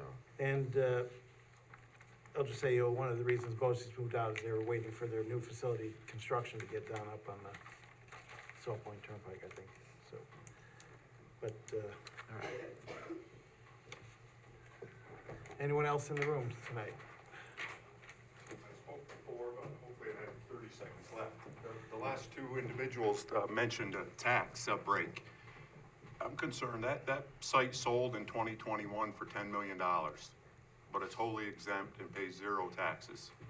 Just the public should know that. Hopefully the board members know that. I'm not sure why. No school tax, no property tax for that entire industrial park. Thanks. All right, thanks. We can look into that.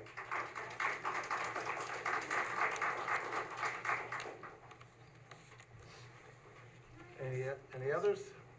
Lady's got her hand up. Oh. Oh, sure.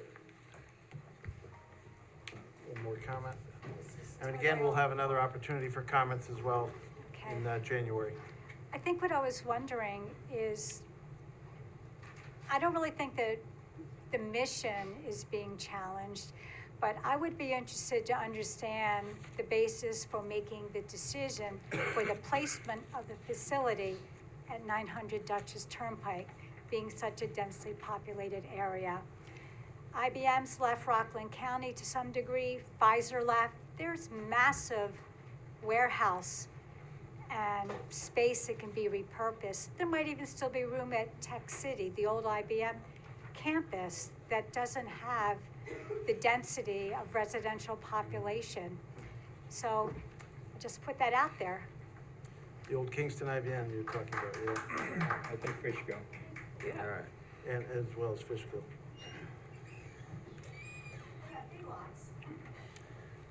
All right, if everyone said their piece tonight here, we'll have another opportunity in January when they come back.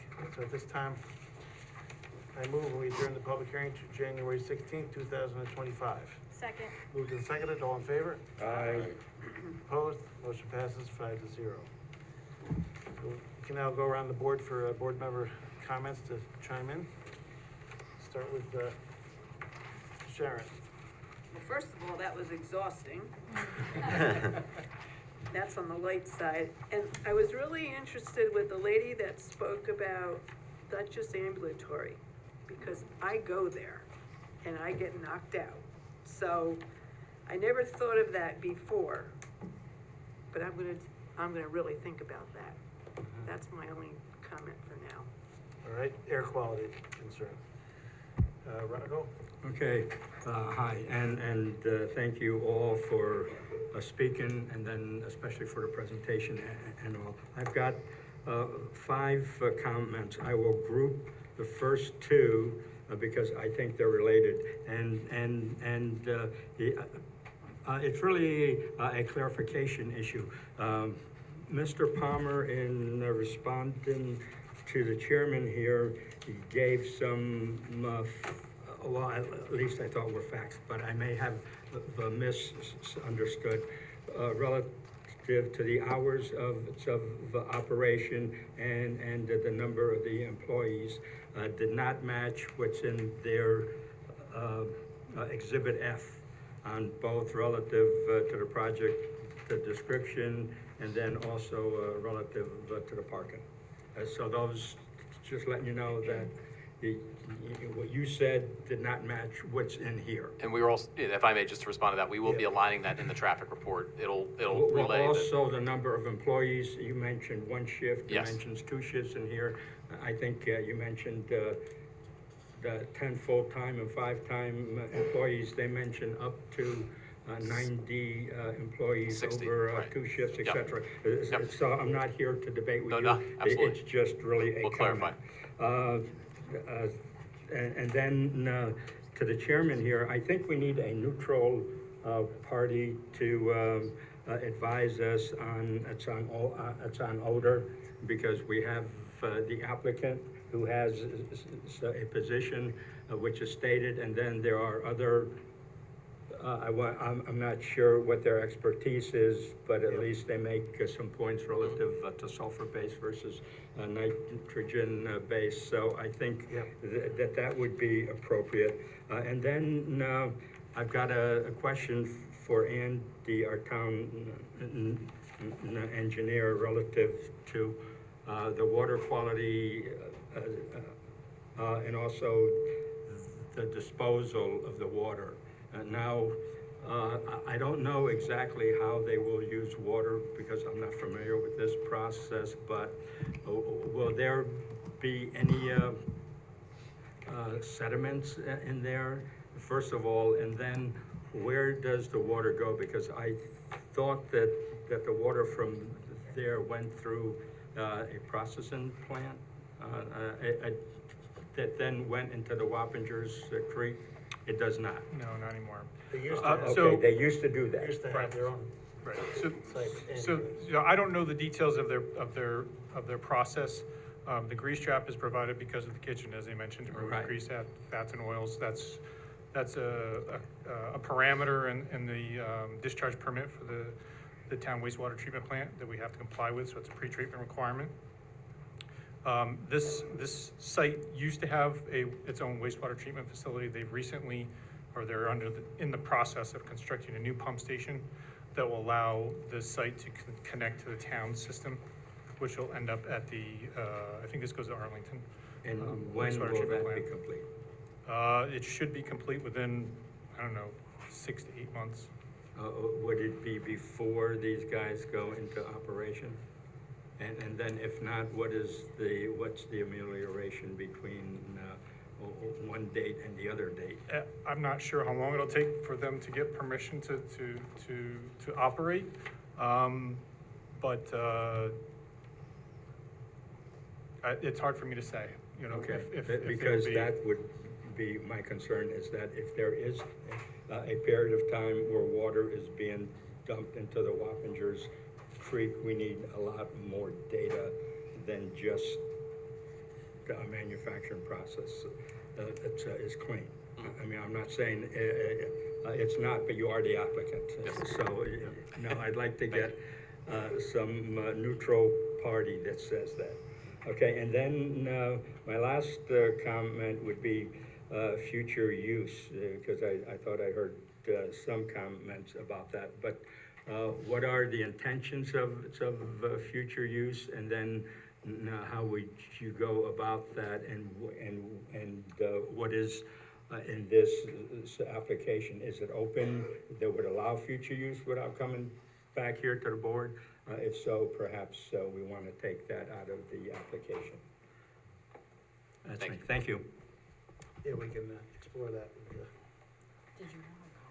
a comment? Yeah, I did want to mention it, and I know it's out of order, but Chuck Agro did take the time to type his Okay, great. message in the chat, so let me just quickly read it. We It can won't do take that. very long. I have concerns with the traffic light at Barnes and 44. It is a sensor turn light and traffic is already backed up from the industrial park well past Adams. Also, in reports from earlier this year done by the industrial risk assessment company Jensen Hughes, there is a high incident of fires and explosions in cannabis processing plants. I am also concerned that once in a large industrial park, that the ability to expand will be great. So that's verbatim, the comments Right. from Thanks Mr. for your Aguirre. comments, Chuck. All right, Nicole? I don't have any questions for the applicant. I think that we need to look at possibly getting a consultant that specializes in this. And I also think that we need to get some more information. Like one of the gentlemen had stated earlier, if we could get some case studies so that we could understand this better, because none of us understand this, none of us are in this industry. Or if your company has any other sites that they'd be willing to share with us, with the board, that we could go look at, or if they're within. I think that was Tanner. Possibly, yeah. Yeah, this is all brand new to us, so a consultant may be something we need to look for. Anything from you, Rob? Yeah, I have a question. One of the concerns that came up frequently was about traffic, increased traffic and so on. And I heard you say that you're gonna stagger the use of employees and to hope to minimize the overlap and so on. That's a good idea. But we also talked about vans coming in back and forth. Roughly, what's the number of the vans that are coming in and going back out again?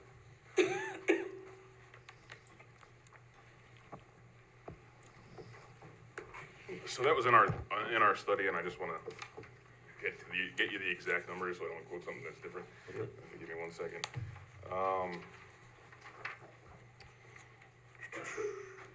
we have that number? You know what? Maybe we didn't have that number in our study, but we'll get that. We'll get you that number. See that anywhere. Okay. Yeah, we'll get you that, and we'll include that as our next mission. And it was mentioned of a tractor trailer too. How often does that occur? It was like once a week is what we were looking at. Yeah, it's not very frequent. Most of the trucks, most of the deliveries are gonna be smaller trucks or vans. Thank you. That's all I have. Thanks. Bob, just so you know, and I guess for Rich and everything, it wasn't in the report. It says anticipates manufacturing and distribution activities will generate 5 to 10 vans, 3 small trucks, and 1 to 2 tractor trailer trips per day. That's what it says in Hollier's report. All right, thanks, Mark. Thank you. In my 2 cents, I think we talked about pretty much everything. As I said, if you guys have another facility, similar production facility, you can share that with Kristen, and she can get that distributed to the board in case they're interested to research that. And thanks for clarifying the hours of operation. For security systems, would you plan on having battery backup or things like that for? The answer is yes. Okay, that was a concern, because some of the neighbors had crime and safety concerns with that. And what about the trash coming out from the facility? Is there any kind of odor that would be in the trash coming out? I'll have Andrew address both 2 comments, because one, the battery backup, because there's also video, the surveillance, it's also maintained for, I believe, 60 days on the site as well. Yeah, Go ahead. I remember reading that, but making sure if there's a power outage or something, generator or whatever you need. And that's also a base requirement Keep that by the Office of Cannabis Management and the regulations. Okay. Regarding the trash situation, especially with the cannabis waste, that's going to be stored inside. We have a space for it outside for when it needs to be picked up, but it will be rendered as waste, which means mixing it with cardboard or soil, and then only taken outside when it's ready for pickup, so that the truck can come in and pick it up from us. So there won't be any meaningful amount of time that the waste container is even external to the facility. Is that large, like a dumpster kind of thing, or Like smaller? 3 yards. 3 Okay. yards. Okay, so it's like similar to medical waste, but a little bigger. Exactly. kind of thing. Okay, thanks for clarifying that. And you said no architectural changes to the building itself.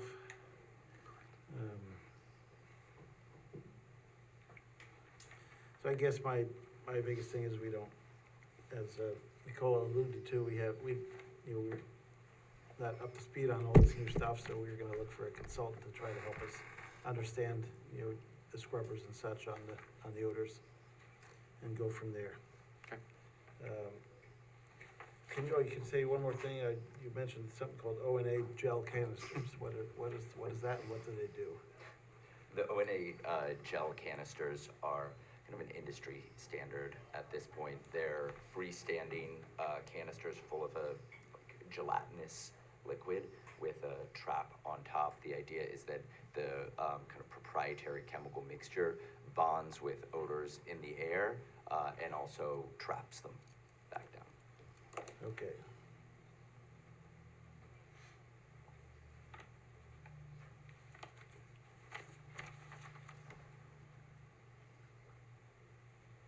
And I guess that's it for my comments so far. We will look into it. There's definitely concerns of neighbors. We had positive and negative comments tonight, and we'll look at, take them all into account. We're taking lots of notes here, as you can tell. And we look forward to putting those into supplemental submission to you all, and providing further details. I think that will be most likely reviewed by any consultant that the board certainly has to look at it as well. We know it's a Yep. budding industry, so to speak, so absolutely get to you. No pun intended. Yes, exactly. All right. Thanks Thank you. for coming out. Let's go. I move the planning board defer further action on this application, direct the applicant to respond to comments in writing of the planning board and those received from town departments and agencies, included but not limited to the following 1 through 13. Second. Moved and seconded to defer, called the question. All those in favor? Aye. Aye. Opposed? Motion passes 5-0. Thanks.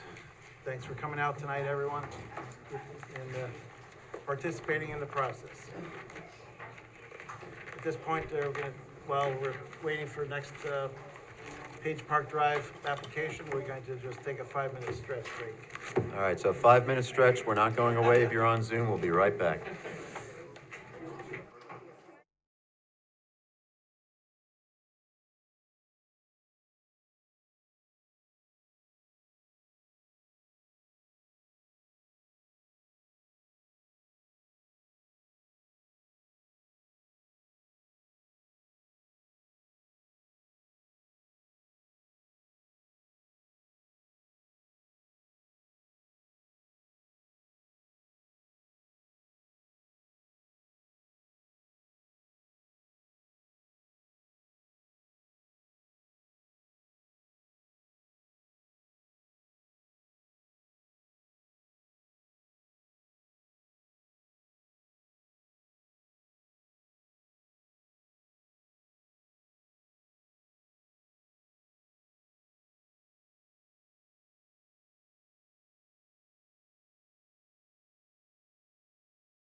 goddess of the soul and wife of Eros.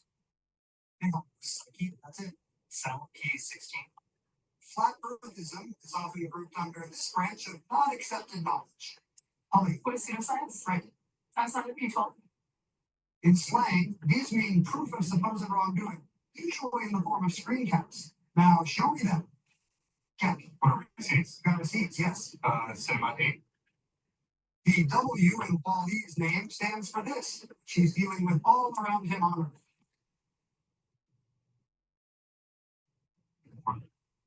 It's another way to refer to the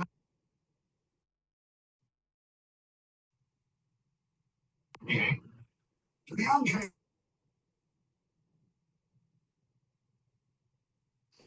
Oh, what is psoriasis? Correct. How's 2000? A slice of Europe in the Middle East, the Louvre has a satellite location in Discovery.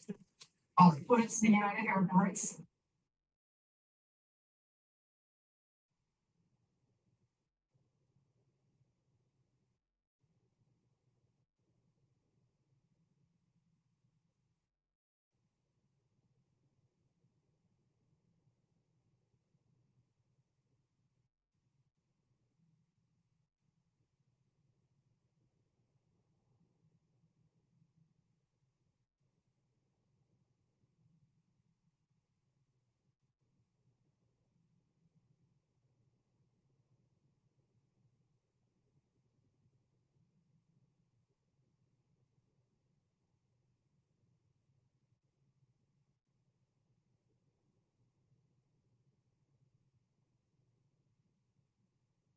$600. Here is your final Jeopardy category, players. International universities. All right, their wages, and we'll come back with it.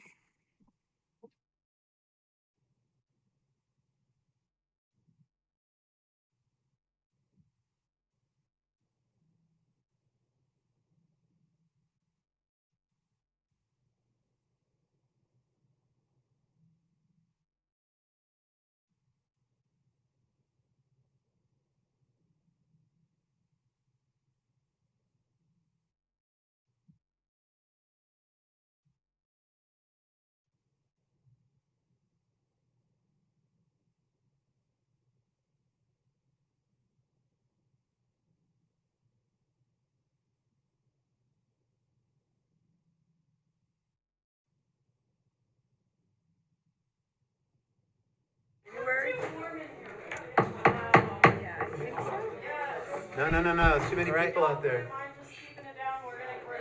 Welcome back, everyone. We're ready to, I'll just mention that if anybody's here for the, it is, Kristen, it is. Just mention if anyone's here for Maxi Store, that's been, the applicant removed it from the agenda tonight, so that'll be on in the future. So is there anyone who wanted to comment on Duchess Maxi Storage? Going once, going twice. All right. All right, next up is Page Park Drive. No, I guess not. Feel free to close it. Who's presenting for Page Park Drive?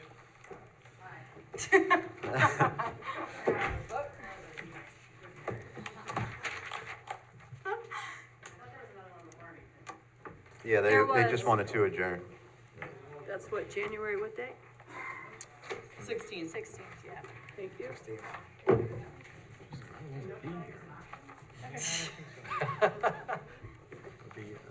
Somewhere on a boat. No, he's still out the door. That sounds good. Oh, not for Max. Storage area for a fenced-in area that was currently, or it's an existing impervious area. A fence was put up over the summer to deter people from trespassing and getting access to the Wappinger Creek. So the fence is up. The proposed action is just to use that fenced-in area for construction equipment storage and some vehicular storage, like tractor trailers, maybe heavy equipment, excavators, things like that. There is a floodplain that extends into a small portion along the east side of the fenced-in area. We'll stay out of that with the storage of equipment and materials. Other than that, we're not proposing any physical changes to the site except for some striping on the parking lot and signage, like stop signs, a stop sign at the entrance, no trespassing signs, things like that. And they can be mounted to the fence. So no disturbance. Okay, thanks, Amy. Sure. Pretty straightforward, I think. Kristen? Yeah, so it's on, for seeker review, for an unlisted action, subject to uncoordinated review. It is on for site plan review. We are categorizing this as a contractor's equipment, storage. There are a set of criteria that go with this use, so those are outlined in my recommendation, for the board to review with the applicant, talking about, the area designated for the use, any required screening that the board may, request of the applicant, per the code. If you feel that the fence is sufficient, that's fine, but please, when you go around for discussion, indicate one way or the other. Also, just identifying if the applicant could just place on the plan materials anticipated for use storage on this parcel. Again, just very minor comments otherwise, but staff is recommending that the board open the public hearing, hear any comment, adjourn the potentially close the public hearing, adopt a seeker resolution. There is a draft negative declaration in your packet for consideration, and also potentially adopt a resolution to grant conditional site plan approval. Thanks, Kristen. Andy, any comments on this one? I do have comments, but I think Carol texted me, she has to run, so maybe you want to let her go first. All right, Carol? I see you're online, if you want to unmute, and Okay, hello, guys. I know you're concerned with the creek nearby. Yep, you there? Yep, we're here. Okay, very good, sorry. Yeah, the creek is right there. It is within the 100-foot buffer is within part of the fenced-in area within the parking lot. But as far as the aquatic resource protection, it doesn't look like they're infringing upon that so long as it doesn't create a pollution hazard or interfere with proper drainage, and that's more of a building inspector issue. Similarly, there are a few species around, but this is not the type of activity. It's a stationary activity, and no disturbance is proposed. So I did just mention that it might not be a bad idea. In place requires or attempts to remove the stored equipment prior to an anticipated flood. Usually those issues are far enough in advance that you know one is potentially coming. So other than that, I really don't have any issues with this application. Okay, thanks, Carol, for weighing in on that. Anything further, Andy, on that? Just a couple things.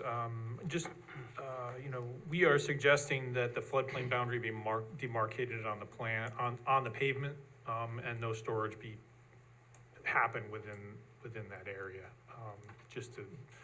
as a measure of safety. Do you know how much of that pavement is it in the floodplain? I'll show you, hang on.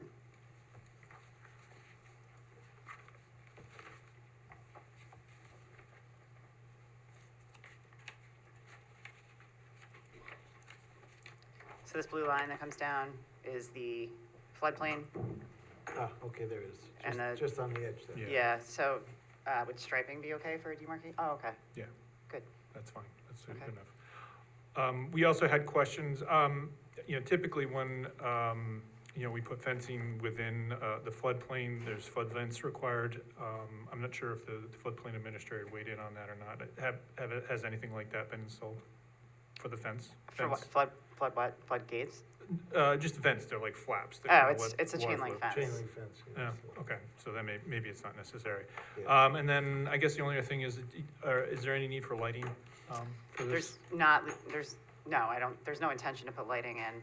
There's lighting on the existing building, but I mean, this is a fair distance away and fairly lower, so there's no proposal for any kind of electrical work. Yeah, it's down the hill topography wise. Yeah, I have From the I have building. pictures. And just by way of background, when this came in administratively for the fence, Tom did review it. Oh, he did There look at was it. some Okay. question about where the fence was actually being placed, and we had asked for flagging, so, we can follow up with him, so if there are any necessary criteria that Yeah. need to check, yeah. Might be a good idea. The fence as it's shown on the plan you were Is- submitted is the actual as-built, so that's where it is. And then I have pictures if you, for the screening issue. These are taken from the rail trail. So where's the parking area? Is it the one right It's, there? so the fence, Way in it's, the back. Oh, way in the back, okay. yeah, Oh. it's, Yeah, I drove Back through there. there. Yeah, okay. It's, That's great, thank you. sure. Anything that would prevent conditional? No. Okay, thanks, Andy. And Carol's had her say, so at this point, I move we open the public hearing. Second. Moved and seconded, all in favor? Aye. Opposed? Motion passes 5-0. Anyone wishes to comment on this application? In the audience, doesn't appear. On Zoom, Page Park application. Any comments? Just take a quick spin through here. Anyone? No, it doesn't look like anyone's got their hand raised, or Just Carol.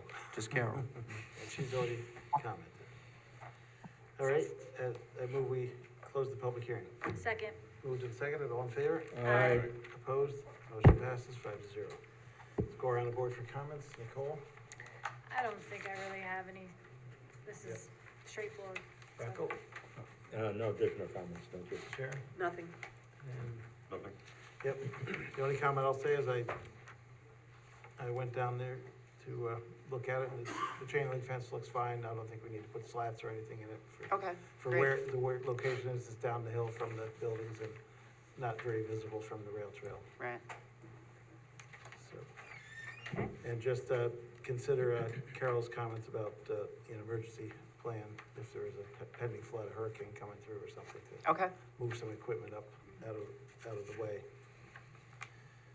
All right? Okay, I move the planning board hereby determine that 59 through 71 Park Page Drive, contractor equipment storage would not have a significant adverse impact on the environment, and that no environmental impact statement will not be required for reasons set forth in the seeker negative declaration for an unlisted action dated November 21st, 2024.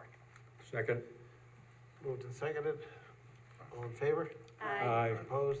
Motion passes. Thank you. Double negative in there, though. I move that the planning board grant conditional site plan approval for 59 through 71 Park Page Drive, contractor equipment storage, subject to the following. Respond to the comments of the planning board and those received from town departments and agencies, and said response to be reviewed by the planning department as to adequacy and completeness inclusive of but not limited to 1 through 13.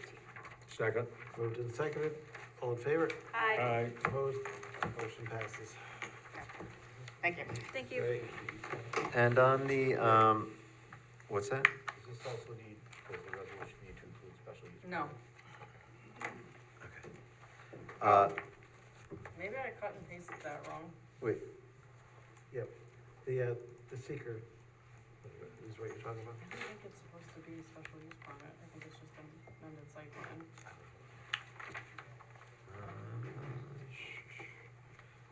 Lisa, are you, available for a sec?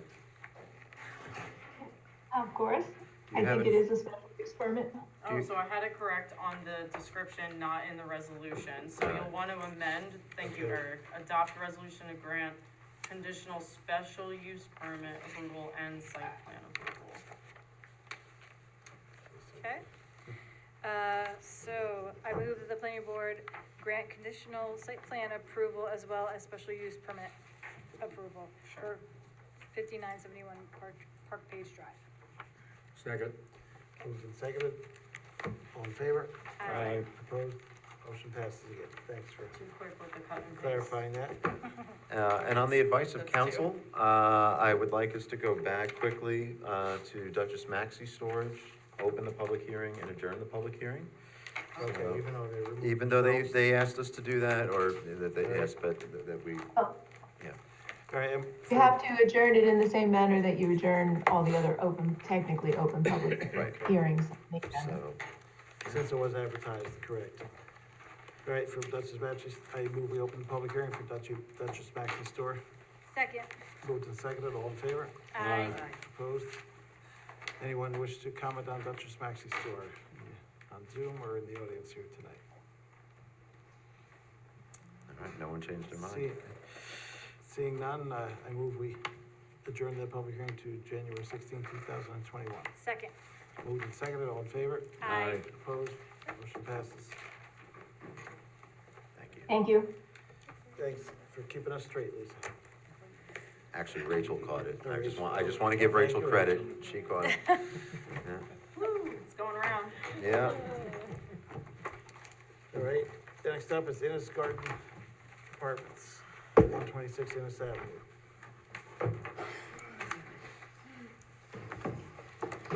Good evening, everybody. Hello again.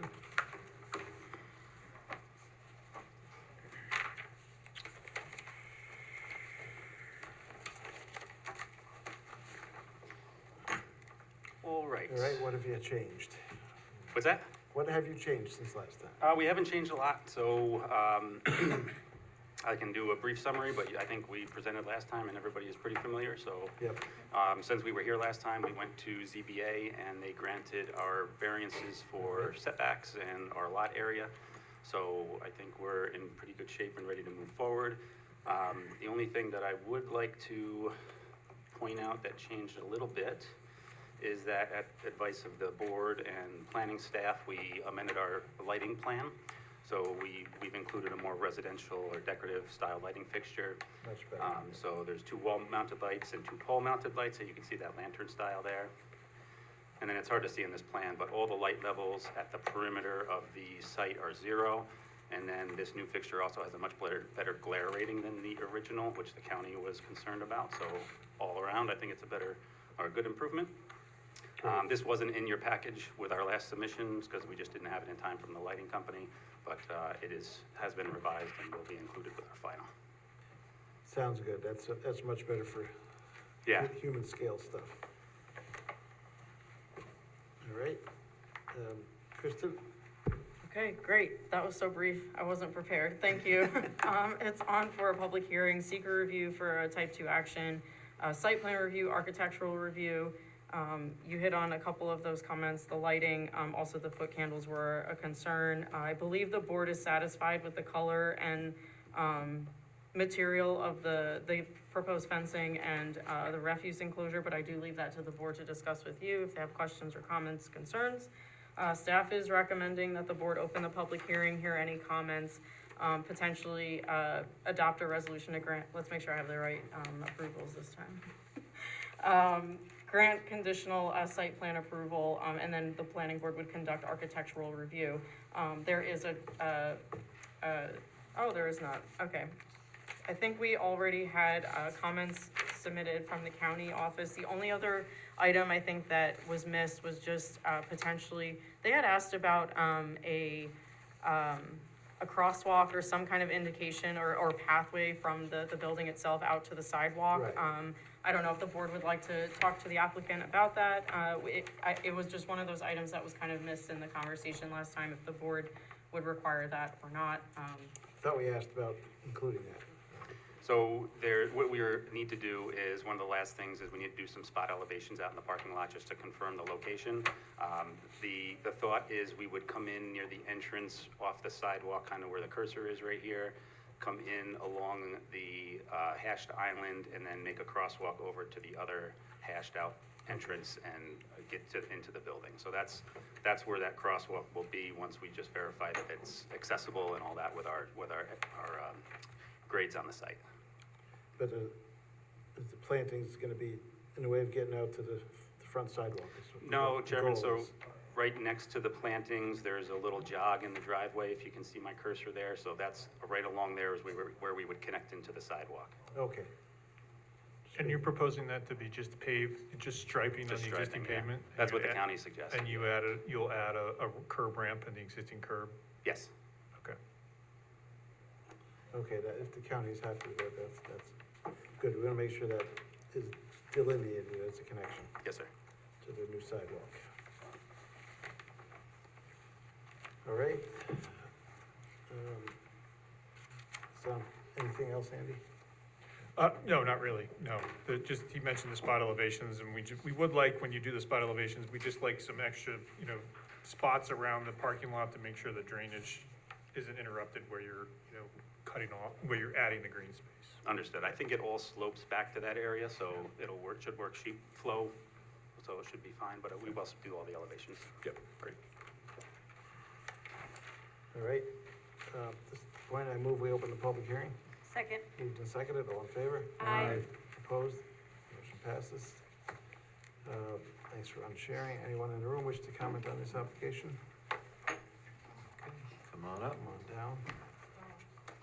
And we do have a letter as well, written by a neighbor. I'm sorry. There was also a letter submitted as a matter of record, from an adjoining property owner. This right here. Oh, right. You have it. Oh, yeah, yeah, From just, today? it was dated November 20th, Joseph, which is, Joseph, yes. okay. So you're Jacqueline. Yes. Okay. So good evening. I'm new to this, so bear with me. That's So I fine. definitely oppose this. I've been there for 30 years with my family. In 30 years that building has been there, there's never been windows on that side. We've never seen anybody who has rented that building. We've never had contact with anyone there. We've maintained that property, the 3 feet that they own. It's landscaped by us. I mean, I don't understand why there's a need for 7 units to go in there. I have a pool right there. They're gonna put windows there, like right in front of my pool, 15 feet from my pool. Where's the need for these apartments when there's several vacancies within Ridgefield and I think it's the Cove, I'm not sure what it's called, the other apartment complex. But my concern is the devalue of our property. My privacy, where's my privacy now? I have grandkids that are at my house every day in my pool. Okay, well. And take a also, look at that. how are they putting the second story on? How are they getting to that? Because nobody will step foot on our property. Nobody will step foot on our property. It is close to the property line, I think. Close, it's 3 feet, 3 feet, okay, they got it. which is landscaped by us and maintained by us for 30 years. There's some kind of fence there as well. That's past the building. Oh, past the building, okay. So there's no fence between? No, there is a fence. It's totally, everything is totally blocked off by fence and building. So Okay. you have to, how do you No, I was access wondering, it? is the fence in front of the building also? Yeah, so why don't we hear the rest of the comments, Yep, go and ahead. then, we can ask the applicant to respond if they have responses. Right, So, anything yeah, I else? just wanna know, like, how do they access to do the second story? We'll have to ask them. Yeah, cause at no point in time do I want any builder, anybody related to that project on my property. All right, I just wanna let that be known. thanks for your comments. Thank you.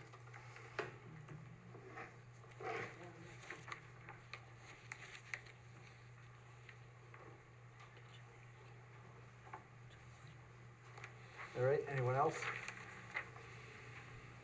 Yes, my name's Joseph Rogers. I live at 124 Innes Avenue. Been living there since 2015. And I'm right adjacent to the old bricklayers building there. We share the same fence. I would like to have some privacy, have an 8-foot fence put up there if it so goes through with 7 apartments. And not only that, Innes Avenue is a busy road. If there's going to be children in that building,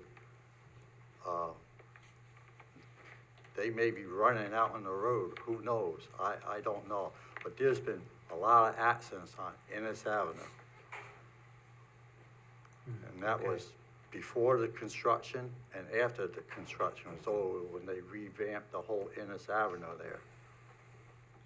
So I'm just looking out for if those 7 apartments gonna have any children. And also, I would like to have an 8-foot fence put on my side of the property, because I live right alongside the building, for privacy. Is there any fence there now? There's a stockade 6-foot fence there, I believe. Okay, no, it's just, Yeah. All right? Thanks for your comments. Okay, then, thank you.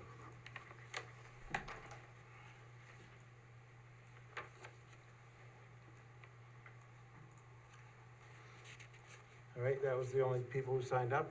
Is there anyone else wish to comment on this application? All right, we'll decide if we're gonna, I think we'll go around the board before we decide if we're adjourning or moving forward tonight. Start with Nicole. Let's see here,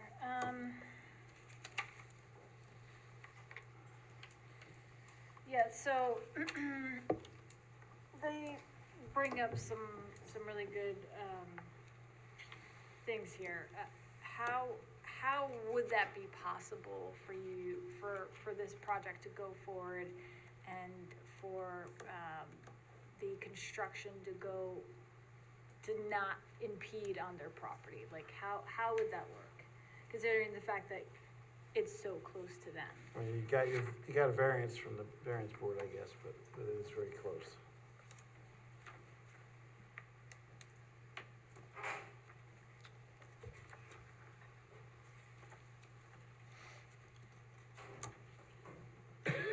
Okay, so the addition is this shaded square in the corner of the building. That's the very northwest corner. All the work can take place from within our site. I mean, it's stick frame light construction, so the pieces can be put up. It can be accessed very easily from the former parking area that's on the north side of the building. We don't anticipate there would be any access or encroachment on the neighbor's property at all. So the 3 feet in the back allows them to set up any kind of ladders they need to do to finish the siding, but all the framing and heavy construction work can be done right from our parking lot on the north side of the building. So as far as some of the other concerns, there are windows on both the south and the west sides of the building now. There's 2 windows and 2 doors on the property line that is the 3-foot tight property line in the back, so there are openings there now. We were trying to be very sensitive with planning our work. We didn't put any windows in the new addition part of it, and we tried to minimize any windows for the apartments on those 2 sides of the building. So there's only 3 windows on that side, and there's only 3 windows on the south side facing the other neighbor. So I understand privacy. The building has been there for a very long time, whether it's offices or changed back to the permitted use of multifamily here. I mean, all buildings have windows. So whether they're close to the property line or further away, it's very common to have windows on the exterior walls of the building. So when we look at, for example, the neighbor's property to the south, he's got 6 windows on his property line facing our building, and we understand that. I mean, it's just a neighborly thing, and his house is actually closer to the property line than our building is. So, but regardless, we tried to be sensitive to putting windows on those 2 sides. We tried to focus them on the front and onto the north side of the building. And what about, making the fence 8 feet instead of 6? I'm not sure, I'd have to look, does your code permit an 8-foot fence? It does? I don't know that it does in this, I think it is only in a rear yard, but I don't think it would at this location. I don't believe for front, for side and back possibly.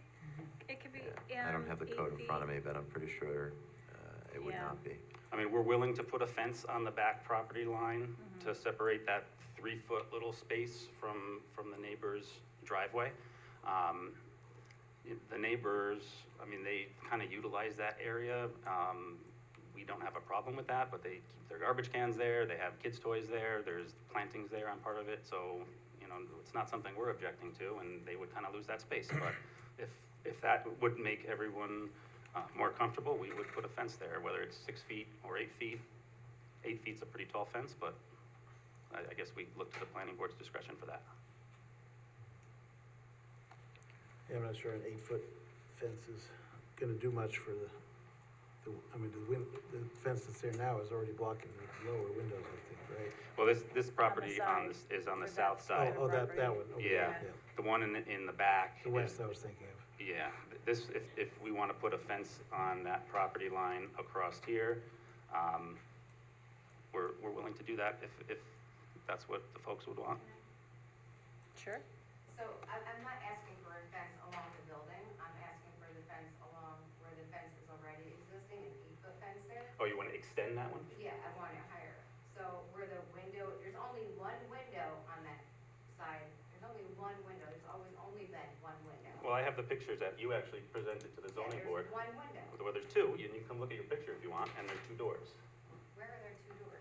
There's a door at the top, and there's a door here, and there's 2 Yeah, I'm windows. talking about the lower though, I'm talking about the lower. There's 1 window there, Yeah, there's yes. one window. Yep. And the door. We're gonna have 2 windows and 1 window upstairs. Yeah, so right where those 2 windows are, I'd like to have some type of like trees, I don't know, something. I just want privacy. I mean, we'd be willing And to, no one has, yeah, you said garbage cans. No one's taken care of that backside of that building but us for 30 years. I understand, So but, I'm just saying. yeah, I understand. All right. Okay. well, So why don't we, yeah, Yeah, we we don't can- usually debate like this, so why don't you, No, I'm just thank saying. you, like, right, no now. one's Yep. taken Thank it. you. And so the fence, I have a pool there, I just want my privacy. This is Yeah, so I think if you could come up with a couple of options, whether the board feels comfortable letting staff work with the applicant, or if you would prefer, you can adjourn the public hearing, or, you could even close the public hearing and adjourn or defer Yeah, the action, hearing's- whatever, whichever route you choose, just let us know, and we, if you're amenable to working, to come to a solution for screening, I think, that's probably the best path forward. Yeah, the owner's Yeah. here tonight, and he's willing to put the fence up, so. I mean, you minimized you just have that 1-bedroom window, I guess, on the 2nd floor Yes, facing west at this point. yes. Which unfortunately, a bedroom needs a window. All right. Anything else, Nicole? No. Rocco? Can you unshare your screen? I want to see if Mr. Mills is still on. Christopher Mills, are you still on? I've got a question for you. Arlington Fire, are you there? Yes, I'm here. Yes, Okay, I'm here. I've got Can you a hear me? question regarding Sure. on sheet PB6, the fire truck access via the southbound lane needs to go into the northbound lane in order to access the property. You're comfortable with that? Yeah, there's really no other way for them to accommodate that, and it's been like that for several years, like several decades since the building's been there. So Okay. we're okay with that there. Even, it does appear that they could widen that driveway a little bit. That wouldn't help at all, would it?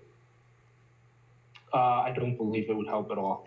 Okay, as long as you're comfortable with that, because I noticed Yes. that, and, because I know with the traffic there, that can get pretty bound up, and people see something coming southbound, and they're going northbound, they may or may not stop. All right. All right, understood, yes. All right. Yep. Yeah, that's it. Thanks, Rocco. Nothing. And Bob, anything?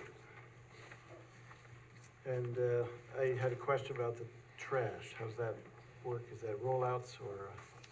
So, refuse enclosure is gonna be next to that little garage. We talked about that, I think, at the last meeting, and Yeah, they're gonna be just wanted- the little royal totes, so it won't be a full Okay, dumpster. so it's not a dumpster thing. Correct. That was what I was trying to remember.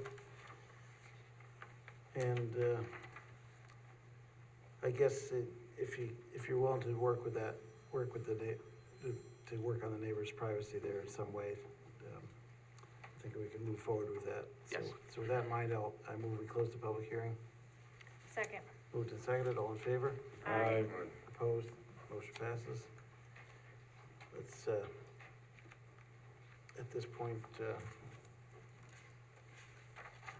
go forward with, I move the planning board grant conditional site plan approval for Ennis Gardens, 126 Ennis Avenue, project subject to the following. Respond to comments of the planning board and those received from town departments and agencies, and said response to be reviewed by the planning department as to adequacy and completeness inclusive of, but not limited to, the following 1 through 11. and Second. I wanna add 12 to specifically, work with staff on privacy issues. And that would be part of the conditional, I assume. Yeah, and really, it's the applicant working with their adjoining property, their neighbor, and then coming with a solution to the town to take a look at. So I Yeah, don't that's- really want the town to be in the middle of a right, neighbor-to-neighbor exactly, conversation. So if you could work with the neighbor and then come to us, I'd appreciate it. Yep, No problem. that sounds good. All right, second it. Moved and seconded, all in favor?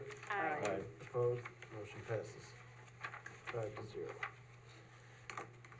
All right, thanks. Great, thank you very much. Architectural, wait. No, architectural, right?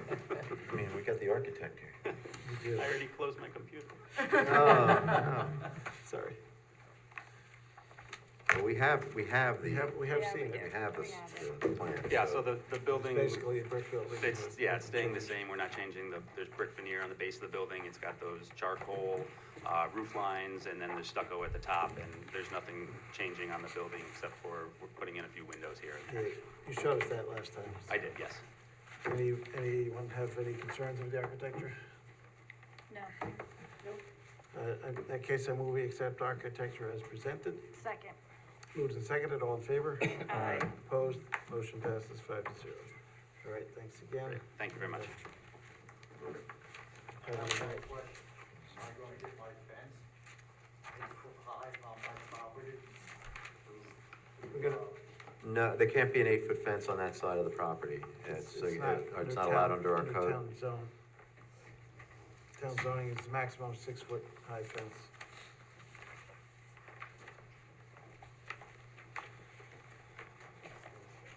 Okay, next up is Metro Roofing Supply. Come on down. How come that light's out? It's motion sensor. Oh, Yeah. there. Which way you come? It came on. Oh, I don't know. Can't help but feel a little unloved. I thought that crowd was here for me. Wow.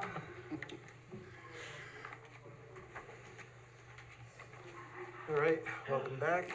Thank you. This resolved the issues, I guess. Yes, I believe so.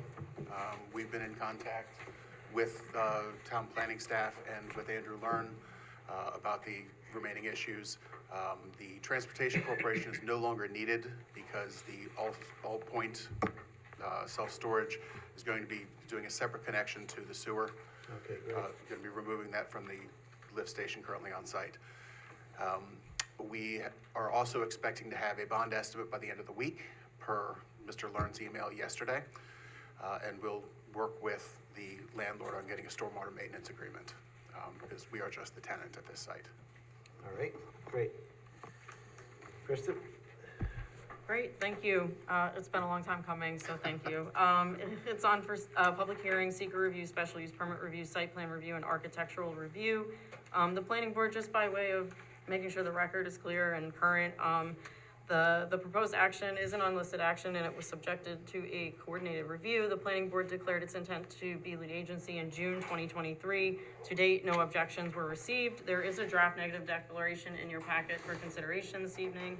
As far as the special use permit requirements, there were 3 requirements to which the applicant has met all of those requirements, so they're all set there. I had just had a couple of site plan related items. One was about the request for a waiver from the photometrics plan. They were proposing no new lighting on the property, so I think it was unclear the last time the applicant was before you whether or not the board was okay with that waiver. Staff would be comfortable with the submission as is. So we are recommending that you open the public hearing, close the public hearing, adopt a seeker resolution, and adopt a resolution to grant conditional special use permit and conditional site plan approval, and conduct architectural review. Great, thanks, Kristen.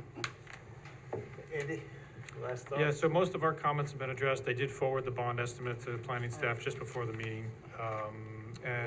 Just as a note, we did just approve the pump station for the adjoining property, so that should be all set. So, Great. Sounds good. In that case, I move we open the public hearing. Second. Moved and seconded, all in favor? Aye. Opposed, motion passes. Anyone wish to comment on Metro Roofing? No one in the room? Anyone on Zoom wish to comment on Metro Roofing? Seeing none, I move we close the public hearing. Second. Moved and seconded, all in favor? Aye. Opposed, motion passes 5-0. go around the board for comments. Bob, anything? No, nothing for me, thank you. Cole? I don't think so. Rocco? No additional comments, I'm good. Nothing here. Yep, so I'm here, glad you finally resolved the sewer issue, I think we're good with that, the fence is already 8 feet high, just make sure you keep the fabric, whatever, maintained in the fence. Yes. Because it tends to fall down sometimes. Yeah. Move the planning board hereby determine that Metro Roofing Supply 100 Salt Point Turnpike application would not have a significant adverse impact on the environment, and that no environmental impact statement would be required for reasons set forth in the secret negative declaration of unlisted action dated November 21st, 2024. Second. Moved and seconded for seeker, all in favor? Aye. Opposed? Motion passes. I move the planning board grant conditional special use permit approval and conditional site plan approval for Metro Roof Supply 100 Salt Point Turnpike, subject to the following: respond to the comments of the planning board and those received from town departments and agencies, and said response to be reviewed by the planning department as adequacy and completeness inclusive of, but not limited to, the following 1 through 3. Second. Moved and seconded, all in favor? Aye. Opposed? Motion passes. Architectural review. You're not changing the Nothing's building. changing. You're not changing the building. Nothing's really changing. No. So I move we waive the architectural review. Second. Moved and seconded, all in favor? Aye. Opposed? Motion passes. Thank you. Okay, thank you very much.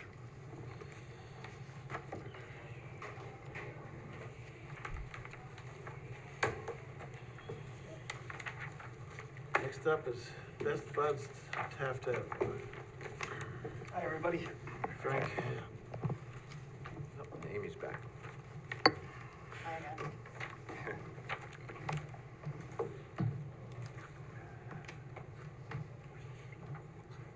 You wanna rush? Yeah.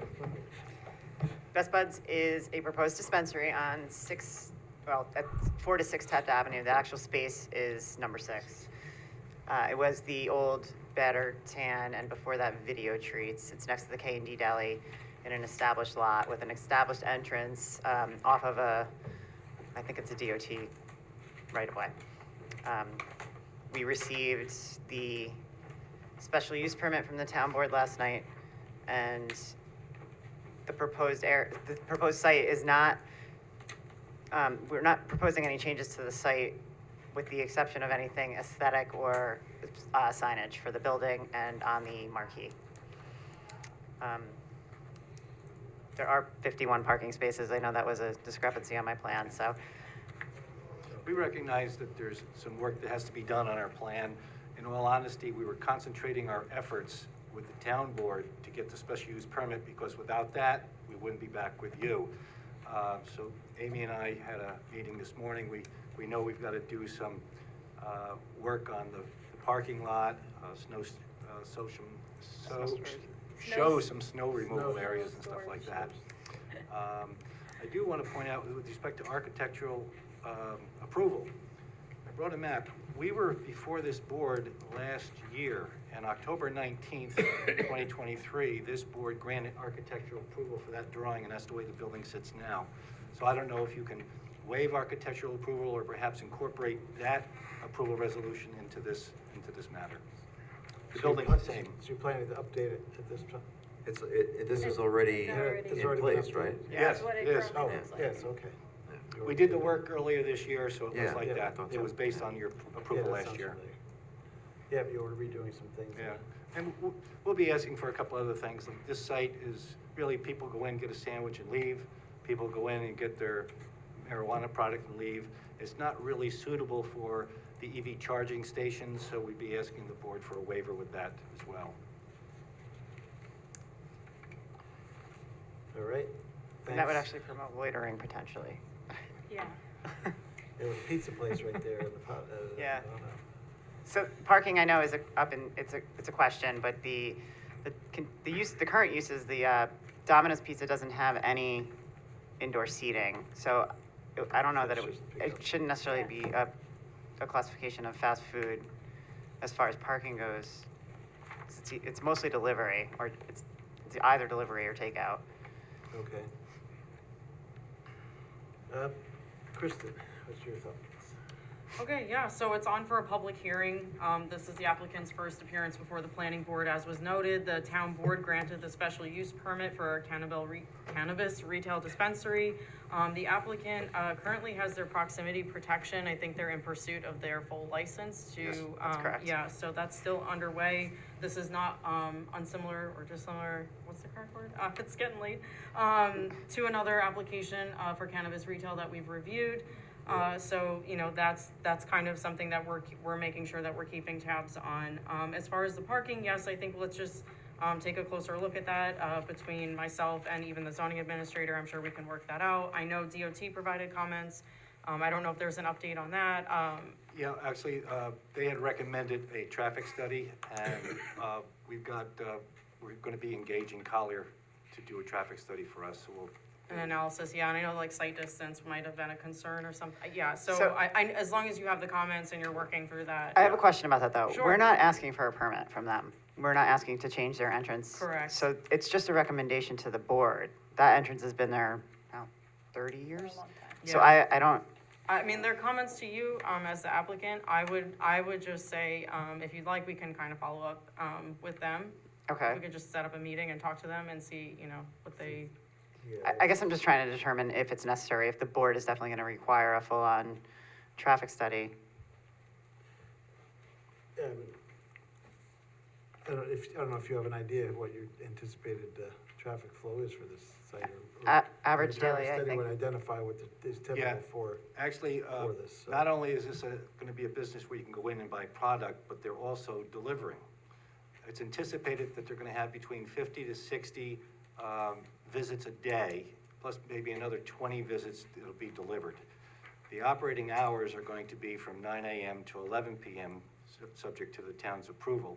So when you work that out, you know, the average people per hour is only about 5.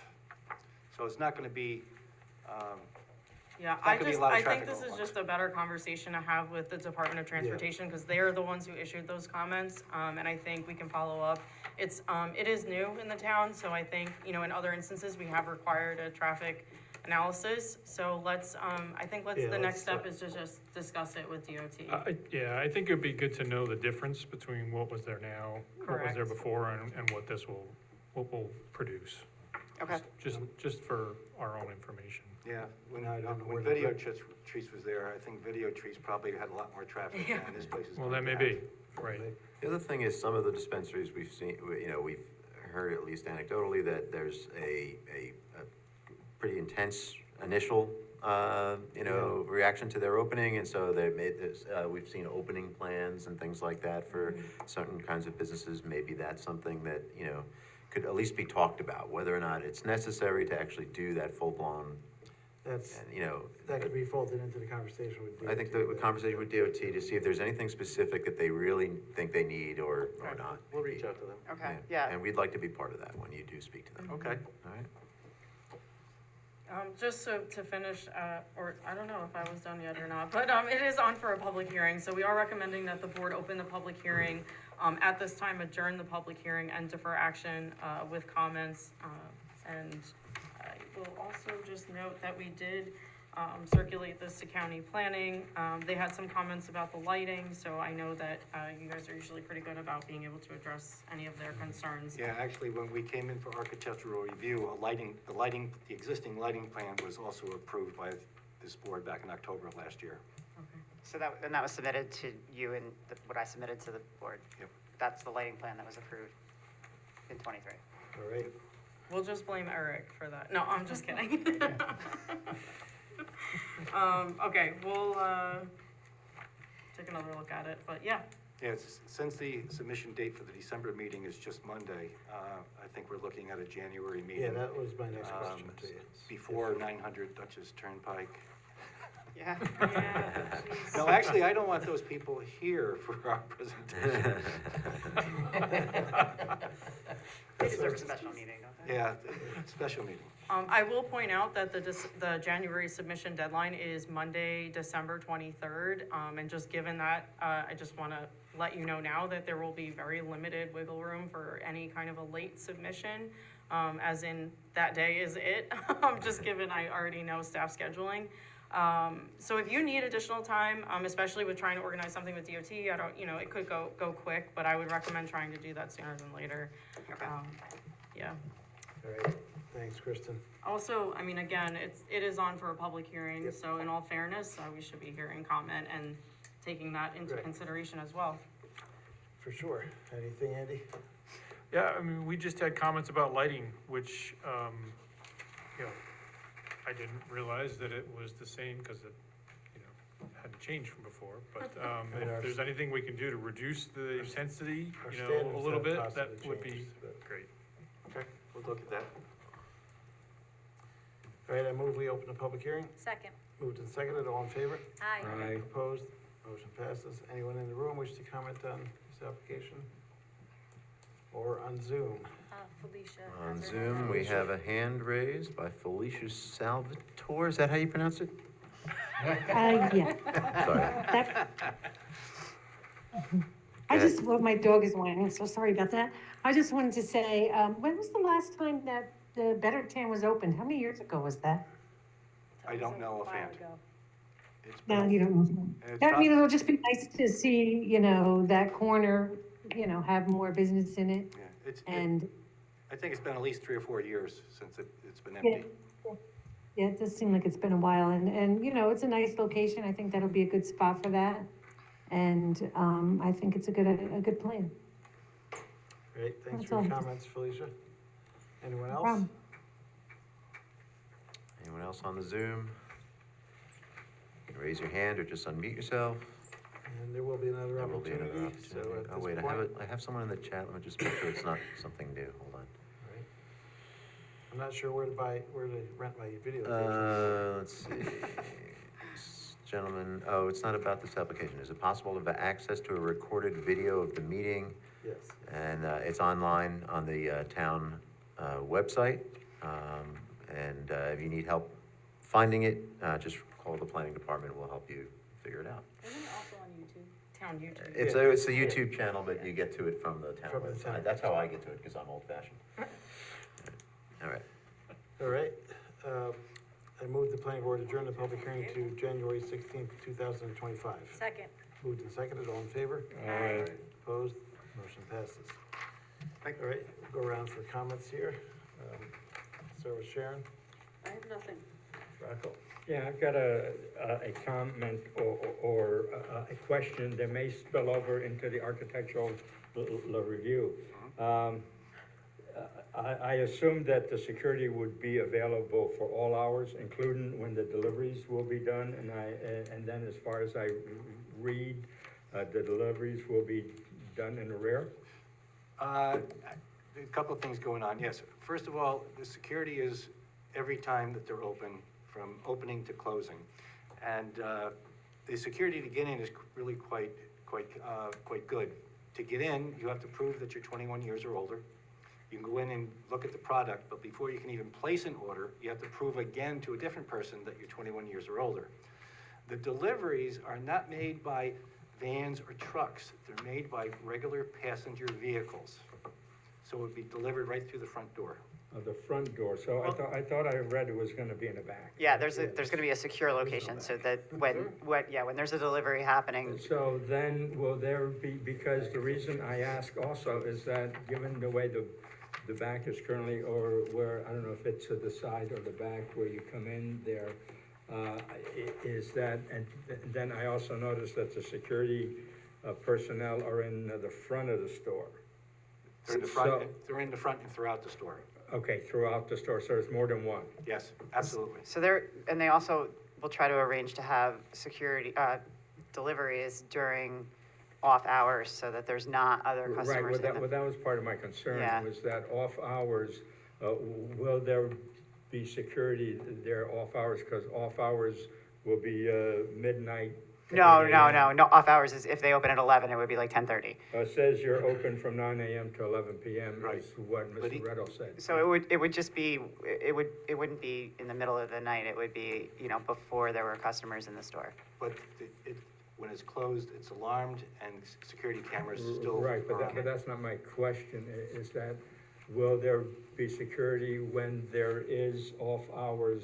No, one person's saying off hours, one person is not, so. Are you talking about I'm when getting a deliveries little are made at off Yes, hours? deliveries. Security would be there present for deliveries off hours. Yes. Okay, and that's in there, okay. Now, will that affect the architecture? Because I know we've got lighting issues, we've got other things. Do you need to reinforce the doors back there? Do you need to change any of the reinforcement in the windows? Those are pretty big windows there, et cetera, and even in the front doors there. I don't know, we'll have to look at that. We'll have to Okay, look at that for you, Rocco. That's my question. Okay, security, we'll keep that in mind. Anything, Bob? Yeah, I just have a couple questions. You mentioned that they're ID'd before they come in, as they come in, they're ID'd? Yes. And then they're ID'd again once they go into the display? When they place their order. Is there a maximum number of people that can be allowed in that area at one time, or it's just, it could be as many as? I don't, In well, terms of, you know, I'm thinking if you get a large crowd of people in there, it's gonna be hard to maintain security.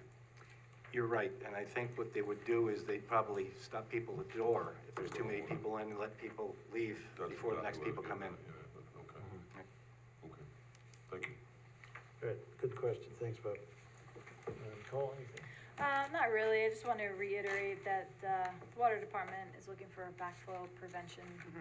We'll get that. And, quickly, building department was also asking about public toilets at this location. Will there be any public toilets at this location? I think, I mean, there has to be, I think, at least one, right? I think that's what the Okay. comment was. Yeah.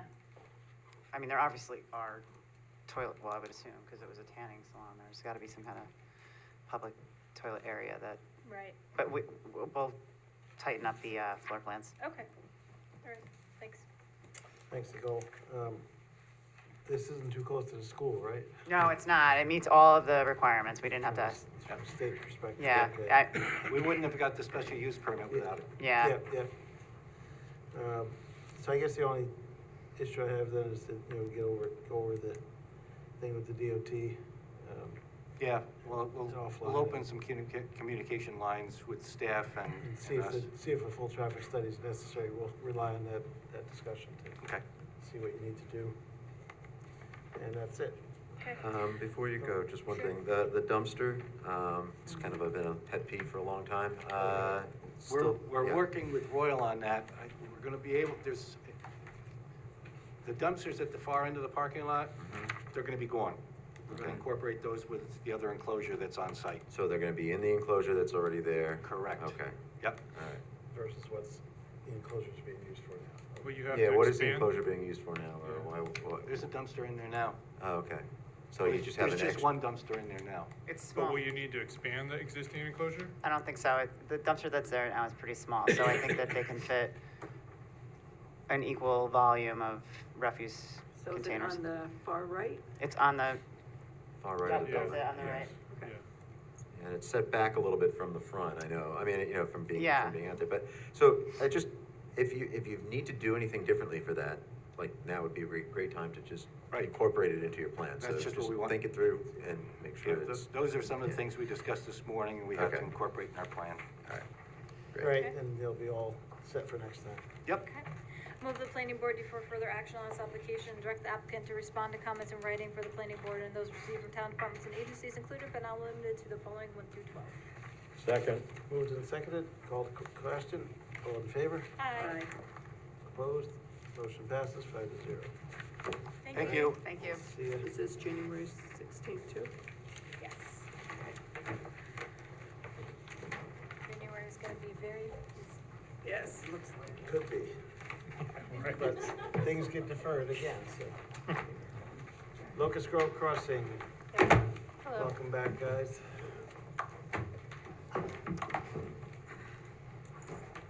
My name is Carolyn Reed, I'm here with Lobella. My name is Jimmy Nashua, I'm one of the developers. So we received comments from the planning board and it looks like everything is pretty much sorted out. We are in contact with the Department of Health We got flow data for the hydrant, so we're going back and forth with them to make sure everything's good there. We just set up a meeting at 9 AM on Monday to go look at the sewer manhole with the sewer department. We're also in contact with the DOT. We've already started the process of getting approvals from them, so haven't hit any snags at that point. And then the only thing I think that we needed to change on the plans was the water sleeve detail, so we're gonna amend that for the next submission. Okay, great. Pretty straightforward then. Kristen, again? Oh my goodness. Okay, so it's on for a public hearing, seeker review, site plan review, architectural review. Seeker was completed already. The board adopted a negative declaration for an unlisted action in June this year.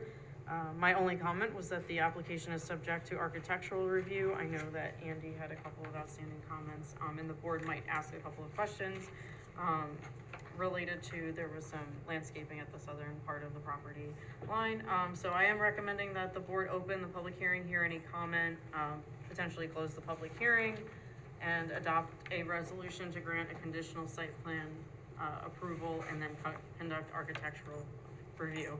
I just want to note, I was happy on the cut and paste again in this recommendation, so it references Innis Gardens, when in fact this is supposed to be Locust Grove Crossing, so thank you.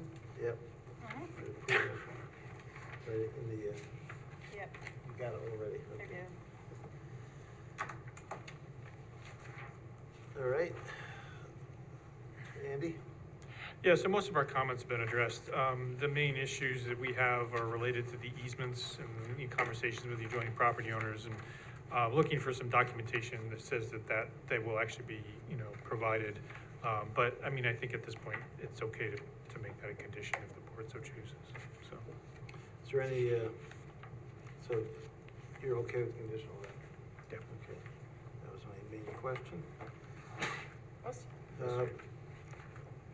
I moved we open the public hearing.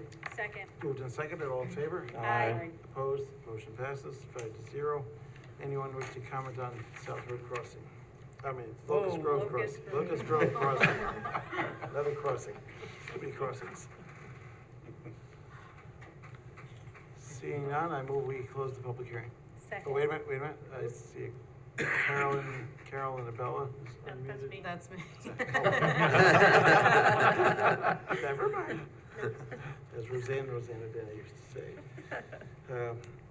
All right, I move we close the public hearing. Second. Moved and seconded, all in favor? Aye. Opposed? Motion passes. All right, anything, Nicole? No. Rocco?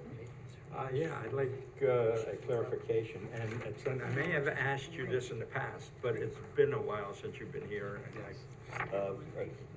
cetera. But basically, on the south side of the property line, there are a lot of big, good trees throughout to the property line, and then it appears that you're taking them all down, and then you're going to replant for privacy. Is there a need to take all of those? Can maybe one row of those deciduous trees? Unfortunately, a lot of them were diseased, and a lot of them have fallen over the years during storms. We looked at them. We did a study. Actually, we had our engineers and everybody go out there and take a look at them, and they are in terrible shape. And that's why we at the previous meeting, we decided we would best to take them down and replace them with new trees where we can. Okay, and the trees you put in, I guess for some of Deciduous the, evergreens? yeah, some of the evergreens, I think you said 6 to 8 feet. Yes. But some of the other plantings, 1 to 2 inches circumference or something like that? Correct. That seems pretty small. Can you get something maybe a little bigger? 1 to 2 inches circumference for a tree is a pretty significant, Like how tall is that tree? tree, probably almost 8 to 10 feet when it's put in, and then obviously it will grow from there. It starts to get a little harder, I think, to transport. 1 to 2 inches is a circumference. That's more than 1 or 2 inches. Diameter, I think she said. Yeah. Oh, okay, diameter. Yeah, yeah. Okay. So I can double check, Have to see. Because it wasn't clear on the plan, it just said 1 to 2 inches, and my magnifying glass didn't get it big enough, at least a copy of the plan that I have. Okay. We'll make sure that, make sure. the Once trees you are- go over 2, it's very hard to source, and then the numbers, the pricing is just astronomical, to jump from one stage to the other. It becomes a big deal. All right, I would just think. But it is definitely the standard that a lot of landscapers use, that 1 to 2 inch. Right. But, you know, those trees are 50, 60, 100 years old, and then it's gonna take another 20, 30 years for us to grow. Okay, I was just, Yeah. you refreshed my memory. All right, thank you. I think putting in some evergreens there helps as well. Right, but evergreens are slow growing also. We tried to do Norway do a spruce. mix, so. Right, I saw the plan. So, All right, just- yep, They're slow growers. all right, anything, Sharon? Yeah, I have half a note here, so you can help me on this. Trees coming down due to stormwater problem? There's No, no, stormwater storm- management at the stormwater. southern part of the property. That's what you were- There's infiltration chambers or something, right? I don't Am I remember off the top butchering of my that? head. That Yeah, sounds right. no, you're not. Yeah. That's- Okay.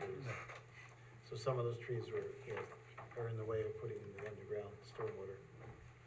So some of those trees are coming down if they didn't already come down. Right. I don't think anything's come down yet, has it? Not yet, but, No, we haven't touched the site as far as trees. Right, I didn't think Nothing so. fell.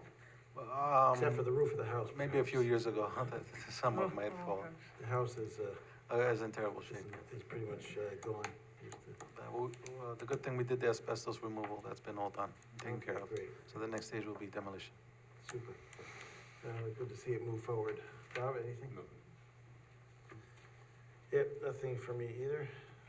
So I think you're. I move the planning board grant conditional site plan approval for Locust Grove Crossings project, subject to the following. Respond to the comments of the planning board and those received from town departments and agencies, and said response to be reviewed by the planning department as to adequacy and completeness, inclusive of but not limited to the following 1 through 8.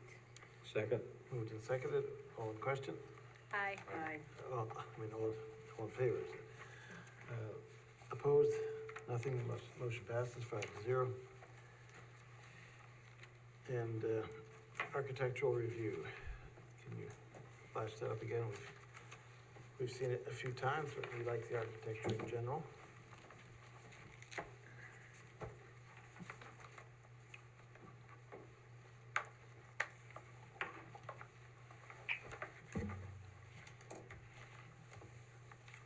We have a couple of new board members to look at this as well, so. There's an architecture, one of the 4 buildings. Yeah, so since our last submission, nothing's changed. I think it is, like you said, a very attractive building, and we tried our best to do a 2-story low-rise building, so it'll be less impact view-wise to the neighbors, and we could try to make it as a more of a residential, single-family type look to it. We incorporated stone, stucco, AZAC to the structure, and They look great, those materials will be long-lasting. oh, absolutely, yeah. All right? I've got a Any question. comments? The HVAC, is that enclosed within the roof area, or is No, it outside? They'll be on the ground, and they'll be surrounded with the landscaping. Okay. No, I like Good the to check that, thanks, Marco. With that, I move we accept architecture as presented. Second. Moved and seconded, all in favor? Aye. Opposed? Motion passes 5-0. You're good to go. Thank you so much. Good luck with the project, that will Thank you. be an improvement to that area for sure. Yes. Quick question about the Main Street project, is that any update on the timing? We had to go through a whole restructure of the steel, and that's why we lost a few months on that. I Okay. just got the details and the approvals from the fabricator and manufacturer, so it's in that process. Okay, And then we're gonna be coming back to the town for just a review of the plans, okay. and then, For the building department? the structural. Yeah, okay. Okay. Yeah, it looks like you did the hard part already with the rock Yeah, wall there. there was some missing details in the structure. And that's, my structural engineer is in the back that just approved it. Mark there. Good. All right, have a good night. We've got a few adjournments to do. 8 Tucker Drive, I move we adjourn the public hearing to December 19th, 2024. Second. Moved and seconded, all in favor? Aye. Opposed, motion passes. Casper Kill, South Road, I move we adjourn the public hearing to December 19th, 2024. Second. Moved and seconded, all in favor? Aye. Opposed, motion passes. Habitat for Humanity subdivision, I move the planning board adjourn the public hearing to December 19th, 2024. Second. Moved and seconded, all in favor? Aye. Opposed, motion passes. Manor Hill Community Project, I move the public hearing be adjourned to December 19th, 2024. Second. Moved and seconded, all in favor? Aye. Opposed, motion passes. Salt Point Center, I move the planning board adjourn the public hearing to December 19th, 2024. Second. Moved and seconded, all in favor? Aye. Opposed, motion passes 5-0. At this time, I move we allow public comment on other agenda items. And please limit it to 3 minutes as we have done. Do I hear a second? Second. Moved and seconded, all in favor? Aye. Opposed, motion passes. Anyone else wish to comment on the remaining agenda items tonight? Seeing none, I move we continue the meeting. Second. Moved and seconded, all in favor? Aye. Opposed, motion passes. 7 Springside Avenue is up next. Someone here for that or online? Yeah, we are here. Still there. Yes, we're here. How are you tonight? I believe we're all here. So, my name is Cameron Casera. I've presented this project a couple times to the planning board in a discussion capacity, so many of you will be familiar with the project already. For those of you who are not in those meetings, I'll just do a brief recap. This project is a proposed renovation of a single-family home at 7 Springside Avenue with an attached 3-car garage. We are proposing renovating the existing home and adding 3 additional dwelling units on top of the masonry garage. On-site parking will be provided as a combination of indoor and outdoor parking. 3 of the garage spaces will be utilized, and 2 of the garage spaces will be utilized, and the 3rd will be have a change of use to become a single-tenant office space. This project is really important to our client and to the design team because we believe that neighborhoods like Arlington Town Center need more safe, affordable housing, and we believe that a responsible way to add housing to the community is to graft new units into existing properties as opposed to raising perfectly good structures and building new. So I thank you for your time, and I would like to focus our conversation in particular on the parking and dwelling unit variances, because that is what the whole project hinges upon. I agree.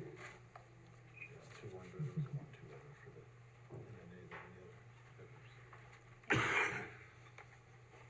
right, All right, go ahead, Eric. sure. Yeah, the board will probably recall the discussion from previous meeting. This project, the application is on, you can ignore the first phrase, the declaration of intent to lead agency, because this is a type 2 action under seeker with no further environmental review required. So the application is before the board for a special use permit, site plan review, and architectural review. The plans are practically just about identical to the way they were presented at the September discussion. There are a couple of adjustments. I guess the issues, as Cameron just mentioned, the primary issues for the board, now that you have the plans in front of you, are the same as you heard back in the discussion, is the density and the parking. Indeed, there is a demand for units of housing. Arlington Town Center does support it. It is a high density for variance, but if the property can support it, then that's fine. The only question about whether or not the property can support it is whether or not you're comfortable with the parking.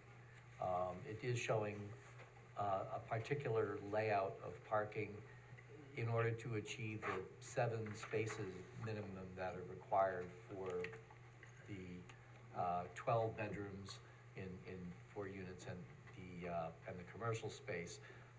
They're using 2 spaces in the garage and the 5 outside. It would require a town board license for use of the right-of-way. I did, whoops, Oh, there we are. there we All go. right. He's back. 2 3-bedroom units. I did talk with the highway superintendent. The board had expressed concern at discussion about plowing and whether the spaces into the right-of-way would be a problem. And he said that as long as the cars are not onto the pavement, beyond the edge of pavement, then he's okay with it. Okay.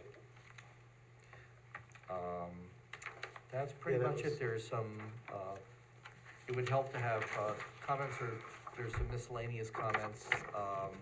So the board is invited to discuss the parking scenario, if you're comfortable with that.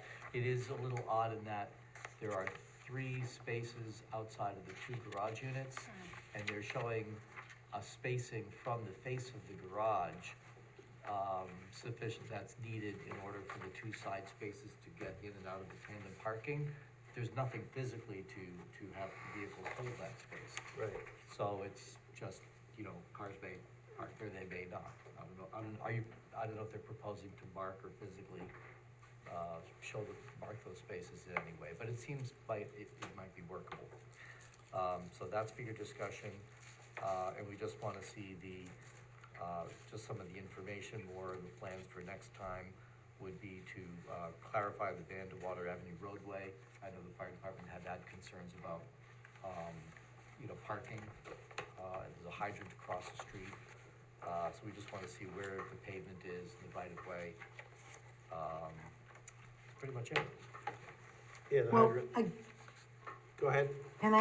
Okay, so as it stands, there is no pavement there. There's no sidewalk for anybody to walk.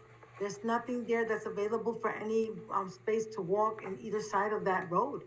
To tell you the truth, the people that have to walk there has to walk in the street because there's nothing there set as a sidewalk. Actually where we're parked, everything is part of my driveway going down where you see the parking P3, P4, and P5. They're actually, going down from, my, parking area, all the way down to the street level because there's no walkway. There's no particular, order from, Springside all the way to Vanderwater. There's no walkway there made for the tenant, for walkers in either side of that road. Look, there's no I didn't write any comments about sidewalks. Yeah, so just to clarify, the existing parking for the building basically covers P3 through P7. So there's a large asphalt tarmac that spans from the garage all the way to the street. So Yeah, it's all, this parking arrangement would just be an improvement of existing conditions, and of course modifying them to meet ADA standards, which was one of the comments for the P6 spot. So, basically, something I want to make clear to the board about our proposed parking scheme is that, much like many single-family residential properties in the neighborhood, roommates and family members share a single driveway and have stacked parking. So, in order to comply with the parking requirements for the district, we are proposing that the P1, P3, and P2 and P5 parking spaces are allocated to the same residential unit. Therefore, coordination around parking can be achieved in a similar manner to a single-family home. So that's all I have to say about the parking. And of course, the P3 spot, in order to access the garage, would maneuver around P4, and we believe that there's adequate clearance to do that. yeah, see the dotted lines there. Okay, thanks for clarifying that. You finished, Eric? Anything Yeah. else? Oh, Andy? so I'm sorry, we have I'm sorry, there's a resolution that should not be there. Oh, that is there. There's just a resolution to designate it a type 2 action, Right. not to do lead agency. Right, exactly. And to defer. Right, Andy? Yeah, so we have some comments on the site plan itself. There's some additional information that we're gonna need, with respect to, as you mentioned, topography to verify ADA compliance with the parking spaces and access, as well as existing utilities and proposed connections. It appears that sprinklers will be required, so, that's gonna require a larger connection. So we're gonna need to see that. And then we would typically request a lighting photometric plan. That's up to the board if you want to see that. All right, are you anticipating to change the lighting on the building at this point? Yeah, we need to add additional lighting to light the new, second floor terrace egress, so, I've indicated additional exterior lights in the elevations. I believe they're sufficient for our purposes. We can submit a cut sheet. I don't know if a full lighting plan is necessary unless you deem it so, but. Is that just wall packs? Kind of stuff? Is that what I see there? Yeah, so these are placeholders, but we'll submit a cut sheet for your review. Okay, great. I think the We would- zoning administrator is gonna need to see photometrics. Gotta make sure it's not glaring into Or at the- least, or you may be able to get, without doing the full photometric sheet, then you might be able to get an isolux drawing. Okay. Something that we have to make sure it's not, glaring into the houses next door, we need cut off fixtures. Yeah, I mean, our intention is to use hooded light fixtures, so it mitigates kind of light pollution to adjacent sites, obviously just to be good neighbors, so, yeah. All right, Also, when it comes to the sprinkler system, that's only in the, proposed units that are going to be built in the office and the new units, correct? Correct. all right. Anything, Andy? No, that's it. Anything else? Okay, let's, I move we open the oh, wait, no public, we're done with public hearing, sorry. Let's go around the board for comments, start with Nicole. Yeah, so it looks like, you have to get some variances for, residential density, refuse, setbacks. Are you gonna do anything with, screening and landscaping? Our intention is to screen the refuse. Right now, we did not have any plans to add additional landscaping to the yard, on either Springside Avenue or Vandewater. Okay. It's mostly all pavement there with it, Yeah, exactly. all the way up to the street.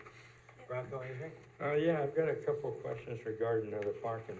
First of all, I wanna ask Andy, that space between, P1 and P3, it says, looks like it's 9 feet, is that adequate, to get a car in and out of there, if there's something in P3? Well, a typical parking space is 9 by 18, so as long as that's adequate for size, yeah, I mean, it's hard for me to say without, Well, I know 18 feet long and 9 feet wide. Yep. But that space is there, you have to turn the car. Yeah, we could ask, the only way for me to really know for sure is if they give us turning movements, showing how that car's Okay, well, getting in and maybe out of should we there. ask for that? Okay, the other Sure. question I have is that, so it appears that the parking spaces P3, 4, 5, 6, and 7 extend beyond the boundaries of the parcel. Does that require some type of agreement with the owner of the space beyond the parcel itself? The right of way, I believe. The Yeah, right of way? that's what Eric had, talked about. There'll be a Okay. license from with the town, in order Okay, so to- that's town property, That is they're town all property, around correct. there? Yep. It's a town road, yeah. Yeah. So that extends into the road there? No. Yeah, that's the. Yes. Well, into the Into right the of way, No, but not into the yeah, pavement. the road is signified by the line at the bottom of the parking spaces. So none of the parking spaces actually extend into the roadway. It's just the right of way. But they Goes into extend the into yard the right quite a of bit. way. Yeah. So then at Yeah. some future use, if they choose to widen Vanderwater, No one will be widening No, Vanderwater. no, It's no. a dead end that goes to the It's a arterial. tiny little Okay. bit, tiny little Okay. bit. well, I'm just asking, just Yeah, in yeah, no, case, right. they're out of luck. Well, There's it'll be a no license parking agreement. there. There'll be a license agreement, right, the town will There's a have problem. voted on and approved. And, yeah. So that would go through the town board? Yes, it would. Okay, all right, thank you. Yep. Yeah, we've done this before, actually, for the Haifa project, Right. which is 815, Something. Main Street, yeah. The one we just had. But a similar situation where there was some Right, right-of-way no, I access. recall that. Parking is in the right of way. on And there's top a of the license building. that the town board approved, and it's a similar process, yeah. Okay. Anything, Sharon? No, nothing. Bob? Yeah, parking was my concern, looks like you explained the shuffling of that. Hydrants across the street, so that just can't be blocked. I pulled into P3 with my car the other day and fit with no trouble, so. Andy's truck may have different. Right, but you, Yeah. your car's You not got a normal. matchbox. What do you mean? All right, Okay. Just to clarify, Rocco, you were saying you were asking if we should get a pathway? You were asking Andy, or No, you were I saying think, that I we think should? turn-in, diagrams would help to see if that I mean, where would they 9 be turning? feet is really adequate or not to allow a car to get into, P1 and P2. So you wanna see some I mean, it evidence? shows diagonal lines there, but. Right, it shows diagonal lines, but 9 feet is not, I mean, cars today are getting bigger, not smaller. Well, I mean, 9 feet width-wise is enough for a car to get through. I think Right, what to you're go asking about is being able to parallel. maneuver around. Right, to maneuver, if there's a car in P3 or P4 or P5, can they get into P1 and P2? Well, in By P3 going down that 9-foot alley and then turning into No, that no, spot? that's not what, P1 and P3 are, if P1 wants to get in, P3 has to move their car. They're the same. Correct. Right, Right, right.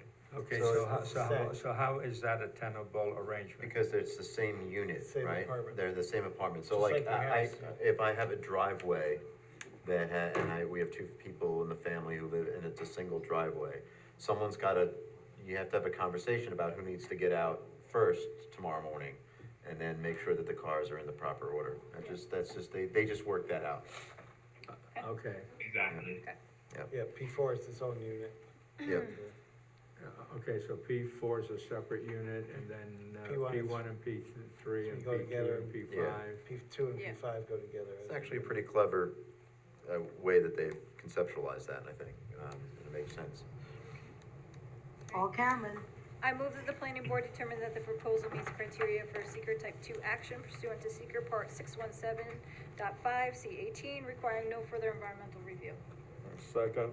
Moved and seconded for seeker. All in question? All in favor? Aye.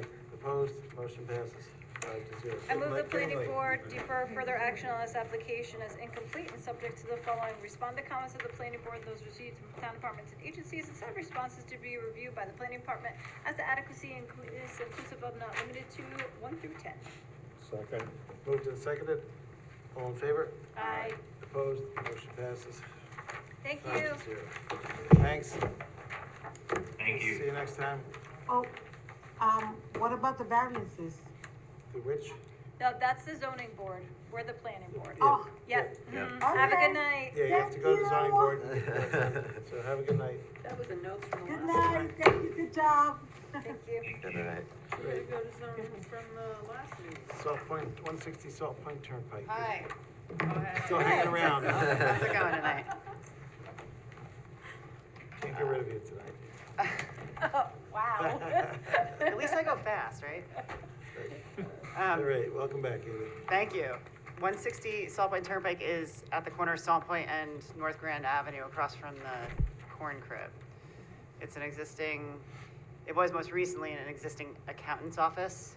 The applicant who is the owner, or it may be in contract, I haven't clarified that yet, but I think parcel access just hasn't caught up to the sale. He wants to convert it into a 6 apartment building with 2 bedrooms, one or two bedrooms. The density of the property would support 12 units. The building itself isn't necessarily big enough for 12 individual units, so half of the property now it's wooded. There's no plans to disturb any of that. There's no plans to expand the building at all. All of the work is either aesthetic on the outside or interior. I'm proposing 19 parking spaces, so that's 3 + 1 per building, per apartment. It's central water, central sewer. Not proposing any changes to either entrance on North Grand or on Salt Point. Obviously, if that may change once I reach out to the DOT, but that's about it. You forgot the best part. The best part is that I'm reducing the impervious by like 100,000%. 15,000 square feet, yeah. So that is in the floodplain, that entire impervious area. So by reducing the impervious and returning it to green space, it should make the flood, I mean, we can put stormwater storage too underneath the parking area, or do something to improve the floodplain conditions. What's wrong? Nothing. I don't like that face, Andy. Underground storage isn't gonna work great in this Yeah. floodplain, but, you know, that's, There is drainage there. I'm not sure where it's going, but I guess we'll find out. somebody's basement. No, so there is a water body across on the other side of Salt Point. Okay. Yeah. So it's probably draining into there. All right, we go to Eric. Yeah. This one is on for recommending the board declare its intent to be lead agency, and to defer site plan review, pending circulation establishment of lead agency. We don't have too many comments. There's some more information items needed on the plans. I guess the board might want to discuss for this meeting would be, if you wanted to ask the applicant if there's any storage space, what their intentions are. If they're gonna need any outdoor storage space, now would be the time to think about it. And there were a couple of comments. I just had some comments to follow up on the design of the dumpster enclosure, and the board might want to see some landscaping for the monument sign. All right, I also forgot to mention that it's going to require a rezone. yes. Okay. Yes. Yeah, we got this on referral from the. Yeah. Why isn't this type 2? I'm just I was just thinking out loud, which I Because it's a probably should rezoning. not do. Oh, because it's a rezoning. Never mind. That was the reason. I knew you were gonna ask that. Yeah, I got it. Yeah. That's why this was not type 2, but 7 Springside was. Right, yeah. Well, that makes all the sense in the world, thank you. Yep. All right, they have to take a look at it. All right, anything, Andy? Further? yeah, I mean, we have some comments. It's great that they're reducing impervious, that's great. Unfortunately, all that work counts towards your area of disturbance, so you may require a SWIP. Hopefully, you're reducing enough that you don't have to provide any additional treatment. Well, I can reduce just enough to not. Well, regardless. There's a fine line between disturbance and. Yeah, just Yeah, keep it under 0.95, please. Right. If that's what you're gonna do. We just looking for some clarification on water sewer usage, to show us some calculations. We are looking for some grading, obviously, for ADA, of the whole site in terms of how drainage is gonna work. Like I said, if you do have to put stormwater management practices in, we just need to see how that's gonna function during, in a flooded event, which is a challenge. And then we will need, along the lines of stormwater, we do need to see an actual limit of disturbance and know exactly how much you're proposing. I think that's pretty much it. Typical stuff. Okay. Great, thanks, Andy. let's go around the board for comments as well. Anything you think about? Nicole? Just lighting, obviously, dark sky compliant, 3,000 Kelvin. What about amenities? Well, there's gonna be a picnic, like grill area, playground area in the Okay. rear. I think I'm showing that on the plan. And then for storage, maybe a large shed potentially, but I Okay. don't know. I So mean, there'll be a possible bike rack. Bike rack. Just keep in mind if there's a shed, because it's in the floodplain, you'll have to deal with that and show anchoring or flood vents or something. Okay. Or ramp up to the shed. Yeah, that's a good idea, because the apartments are small to have some extra storage in there. Yeah, and I'm not sure if there's a basement or not, but I assume there's probably not, and you probably wouldn't want to store anything down there, but Okay. It's an old building, but anything, Rocco? Yeah, I was curious, and I missed it on the last one. Is there any plans for, EV stations? EV power stations? no, there's not, but there's enough parking spaces for, there's enough room to put spaces. I mean, we'd be able to provide the space, the connection. Well, that's what I'm asking. It's probably a We're good gonna be idea, so- providing, EV connections. Yeah, it's possible, yeah. Well, possible or yes or no? Well, Well, she probably wants to talk to the I'll commit. applicant about Possible, but it. the Yeah. applicant will have Yeah, I would think you would want to ask the applicant. Right. I would Yeah. think that would be a good thing to have there. There's another thing I forgot to mention, that the town board requested that we provide either first refusal or a reduced rental rate to town of Poughkeepsie town employees. So the applicant is amenable to that, so we are moving forward. However, that needs to be worked out legally is another issue, but Yeah, we're not 100% sure that That's legal. that's legal, but we don't have to figure that out now. The town board asked you, that's for them to figure out. right. And they have to do the zoning change. Yeah. The conduit though, like, with EV chargers, when you're talking to your client, you might wanna just talk about, if they wanna put chargers in, or if they wanna maybe at least put some conduit in a location that might make sense I in the mean, future. for something like this, you probably only need one charger, but probably a good idea to put in, because it is people, sleeping overnight. Right. It's a home, so. Right. To look at putting one in, see what your client says. Anything, Sharon? No. All right, I think we've been around. Floodplain is it? Storage shed, What about that? She had me already. I already asked it. Oh, okay. Are you sure? Yeah. So, Do you want to drag this out a little bit longer? ready for lead agency. That's your manager right now. I move the planning board declare its intent to be lead agency to coordinate the environmental review of the proposed project as an unlisted action, and authorize the planning department circulation of a notice of said intent, a copy of the EAF, and a copy of the application to all identified involved agencies. Second. Moved and seconded for lead agency. All in favor? Aye. Opposed? Motion passes 5-0. I move the planning board for further action on this application pending establishment of lead agency, subject to the following. Respond to the comments of the planning board and those received from town departments and agencies, and send responses to be reviewed by the planning department as to adequacy, inclusive of not limited to the following 1 through 12. Second. Moved and seconded. All in favor? Aye. Opposed? Motion passes again 5-0. We're good to go for now.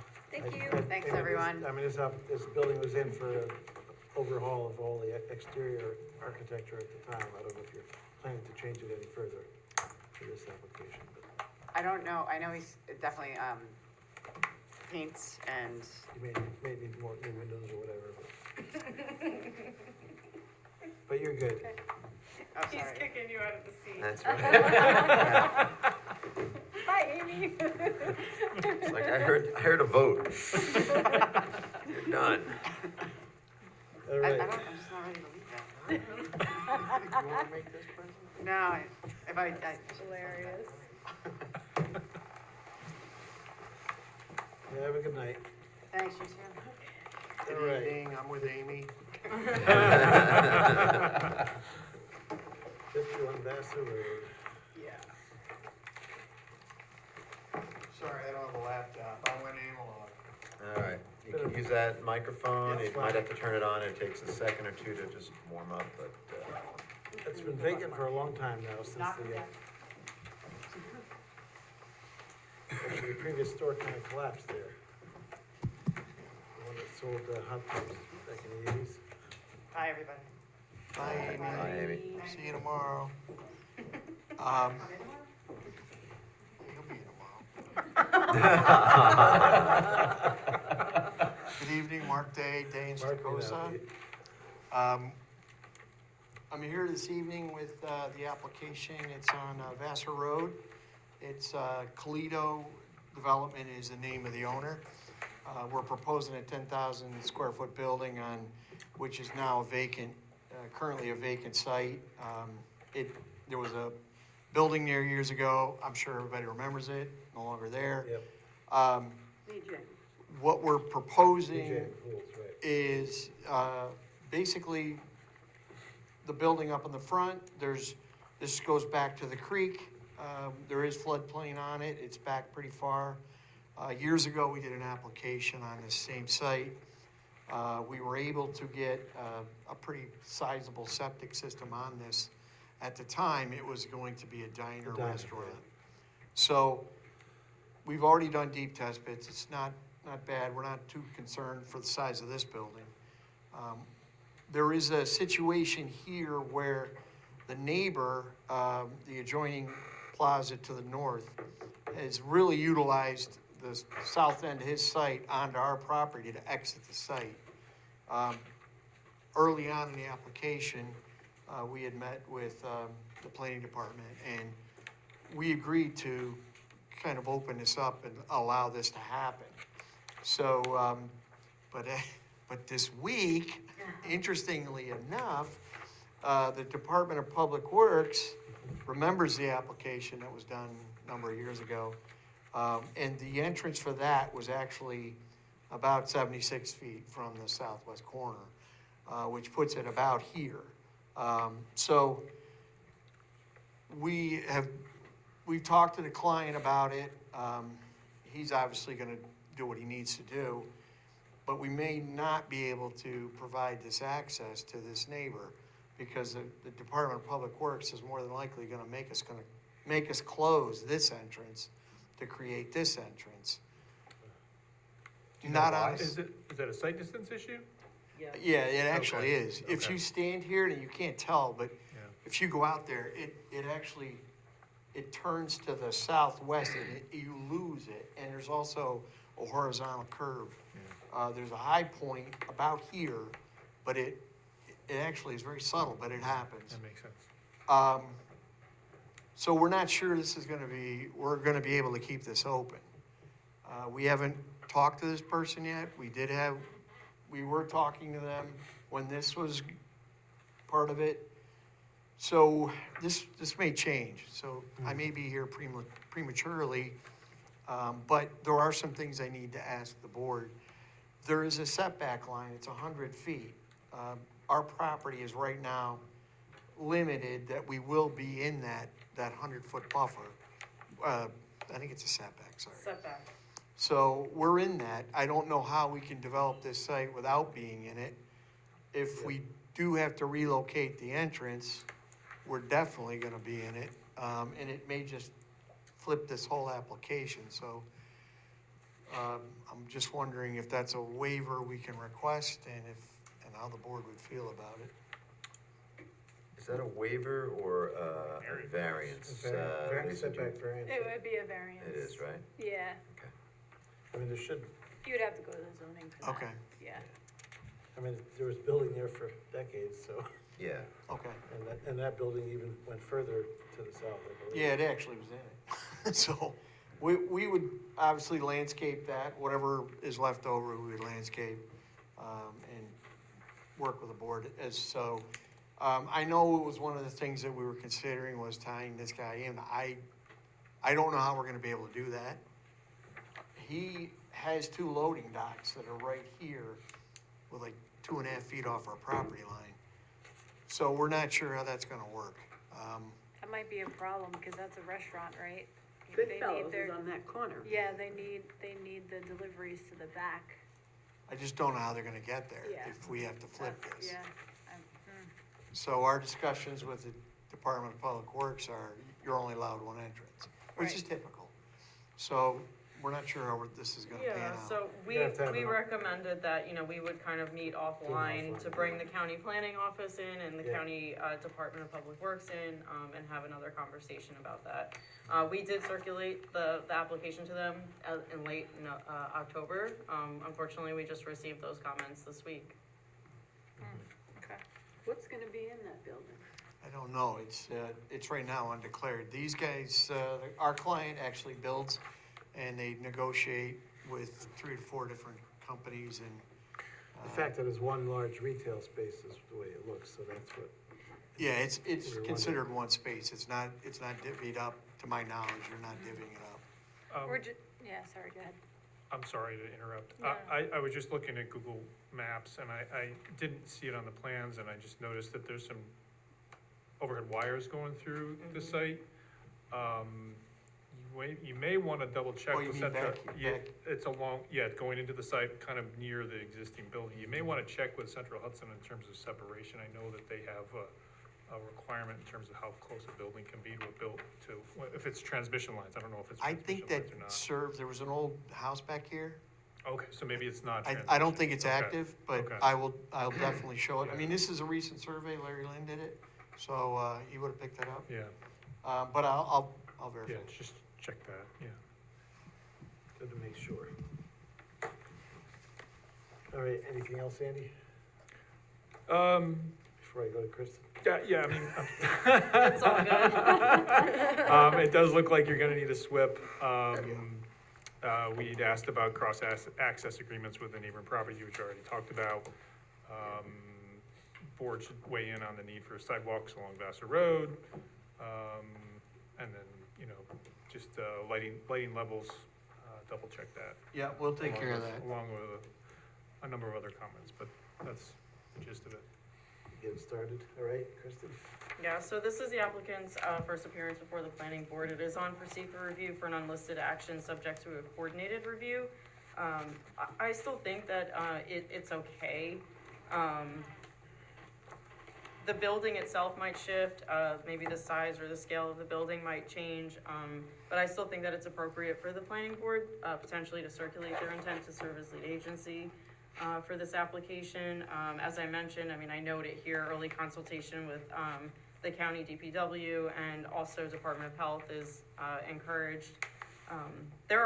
I'm not gonna go through all of my comments, there are quite a few. Yeah, no, it's, In particular, just focusing on a lot of the design standards for, excuse me, for redevelopment of the property. So I just kind of pulled that straight in from the code.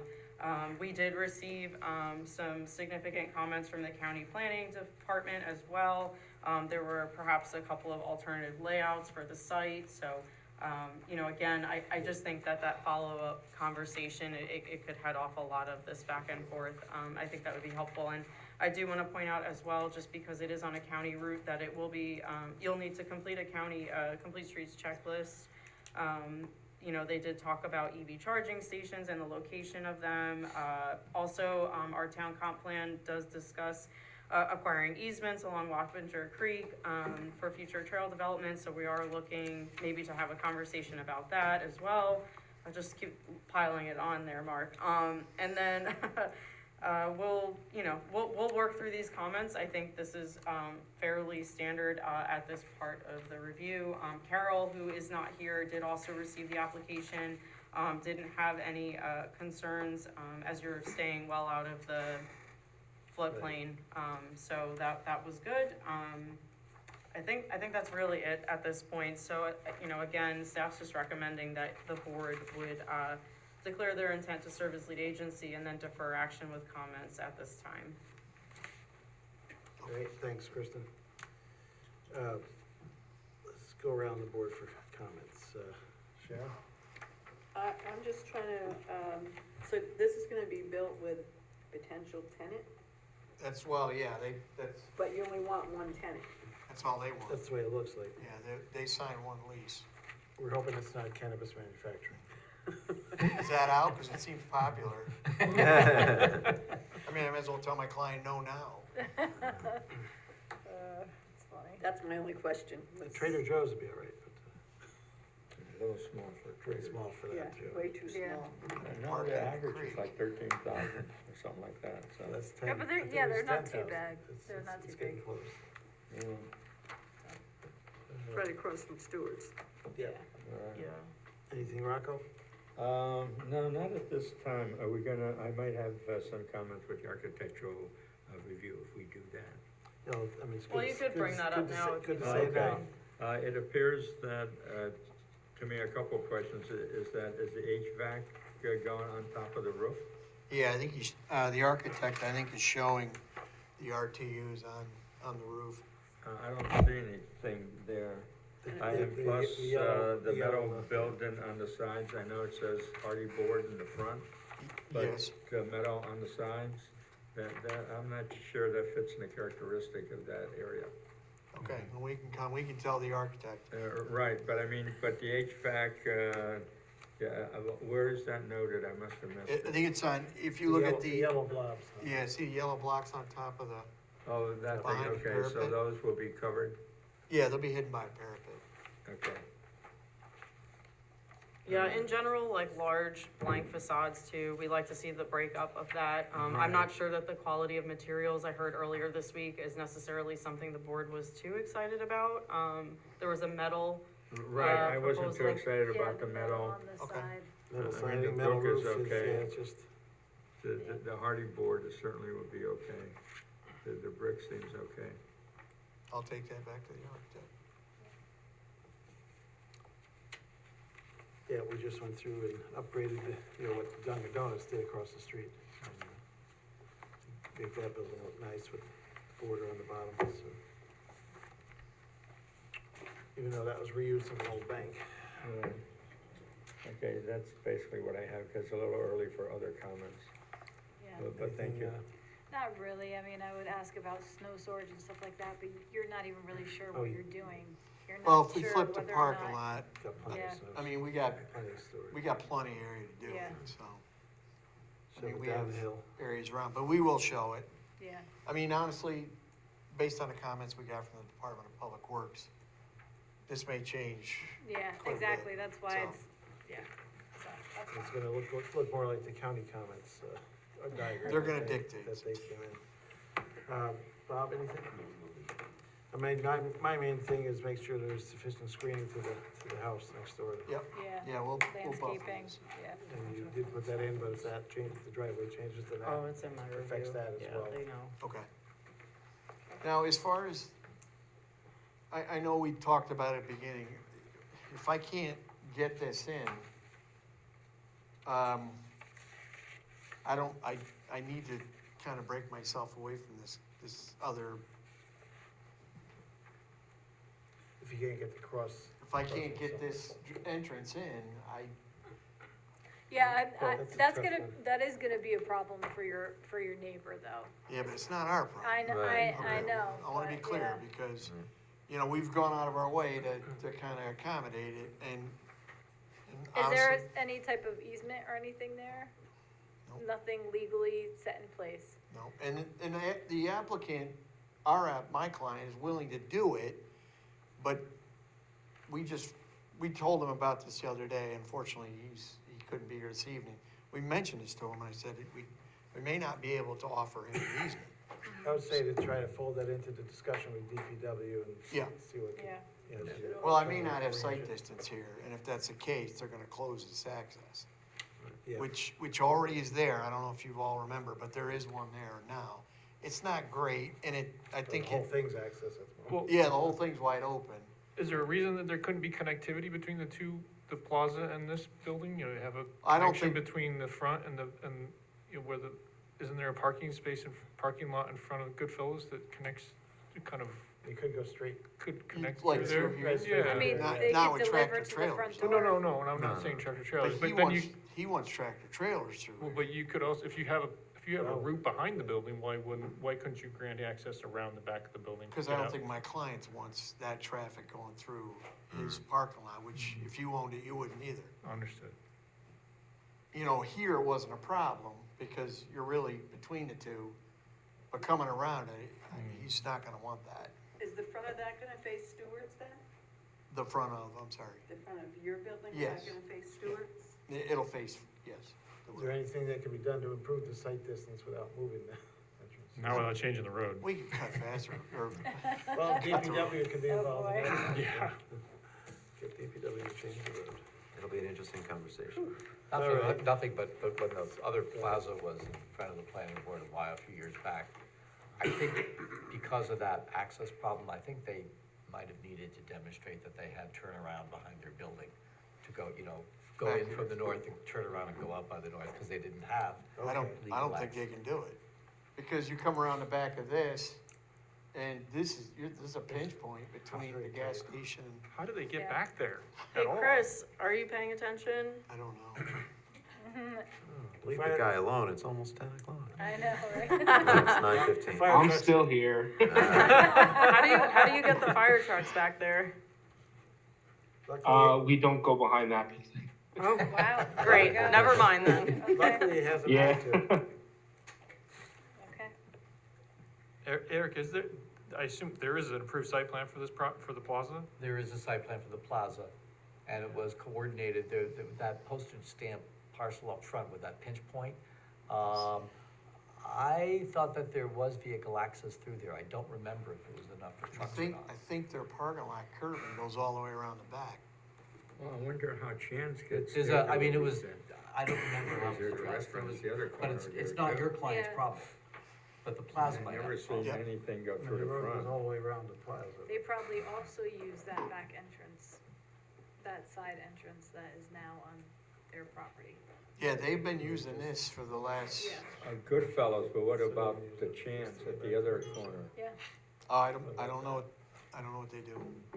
Hey, folks, let's do this at a meeting after this, another night, another Okay. night. Yep. And we'll As we said, offline meeting with DPW Yes. and others. All right, I move the planning board declare its intent to serve as a lead agency to coordinate the environmental review of the proposed project as an unlisted action and authorize the planning department circulation of a notice of the said intent, a copy of the EF and a copy of the applications to all identified and interested and involved agencies. Second. Moved and seconded, all in favor?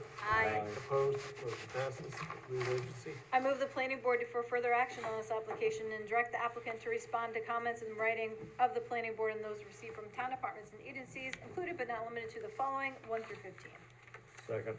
Moved and seconded, all in favor? Aye. Opposed, motion passes 5-0. Thank you. Thank you. Thanks. Have a good holiday. You don't wanna stay to the end? Haven't seen you in a while, Mark. Happy Thanksgiving. Almost done. Thank you for activating the lights out there. No, I'm not talking about it now. All right. 22 Main Street, time extension, you wanna do something? Sure.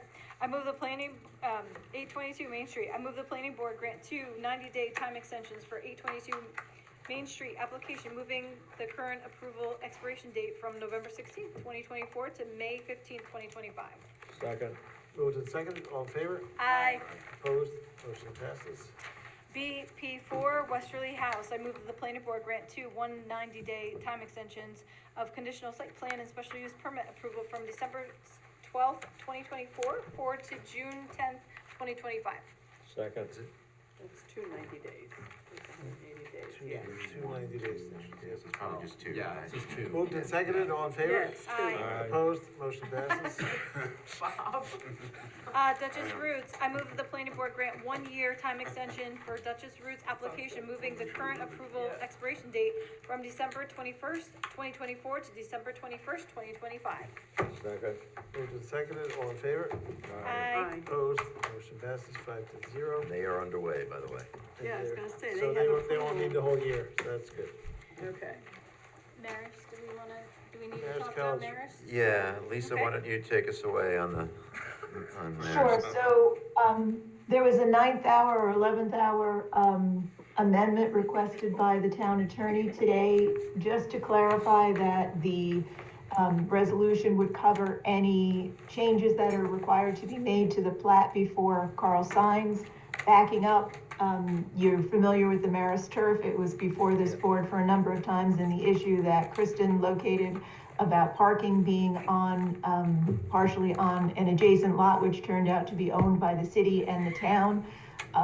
So the city and the town have worked with Marist to convey a portion of the property to allow the parking to be entirely on the Marist site, plus a buffer.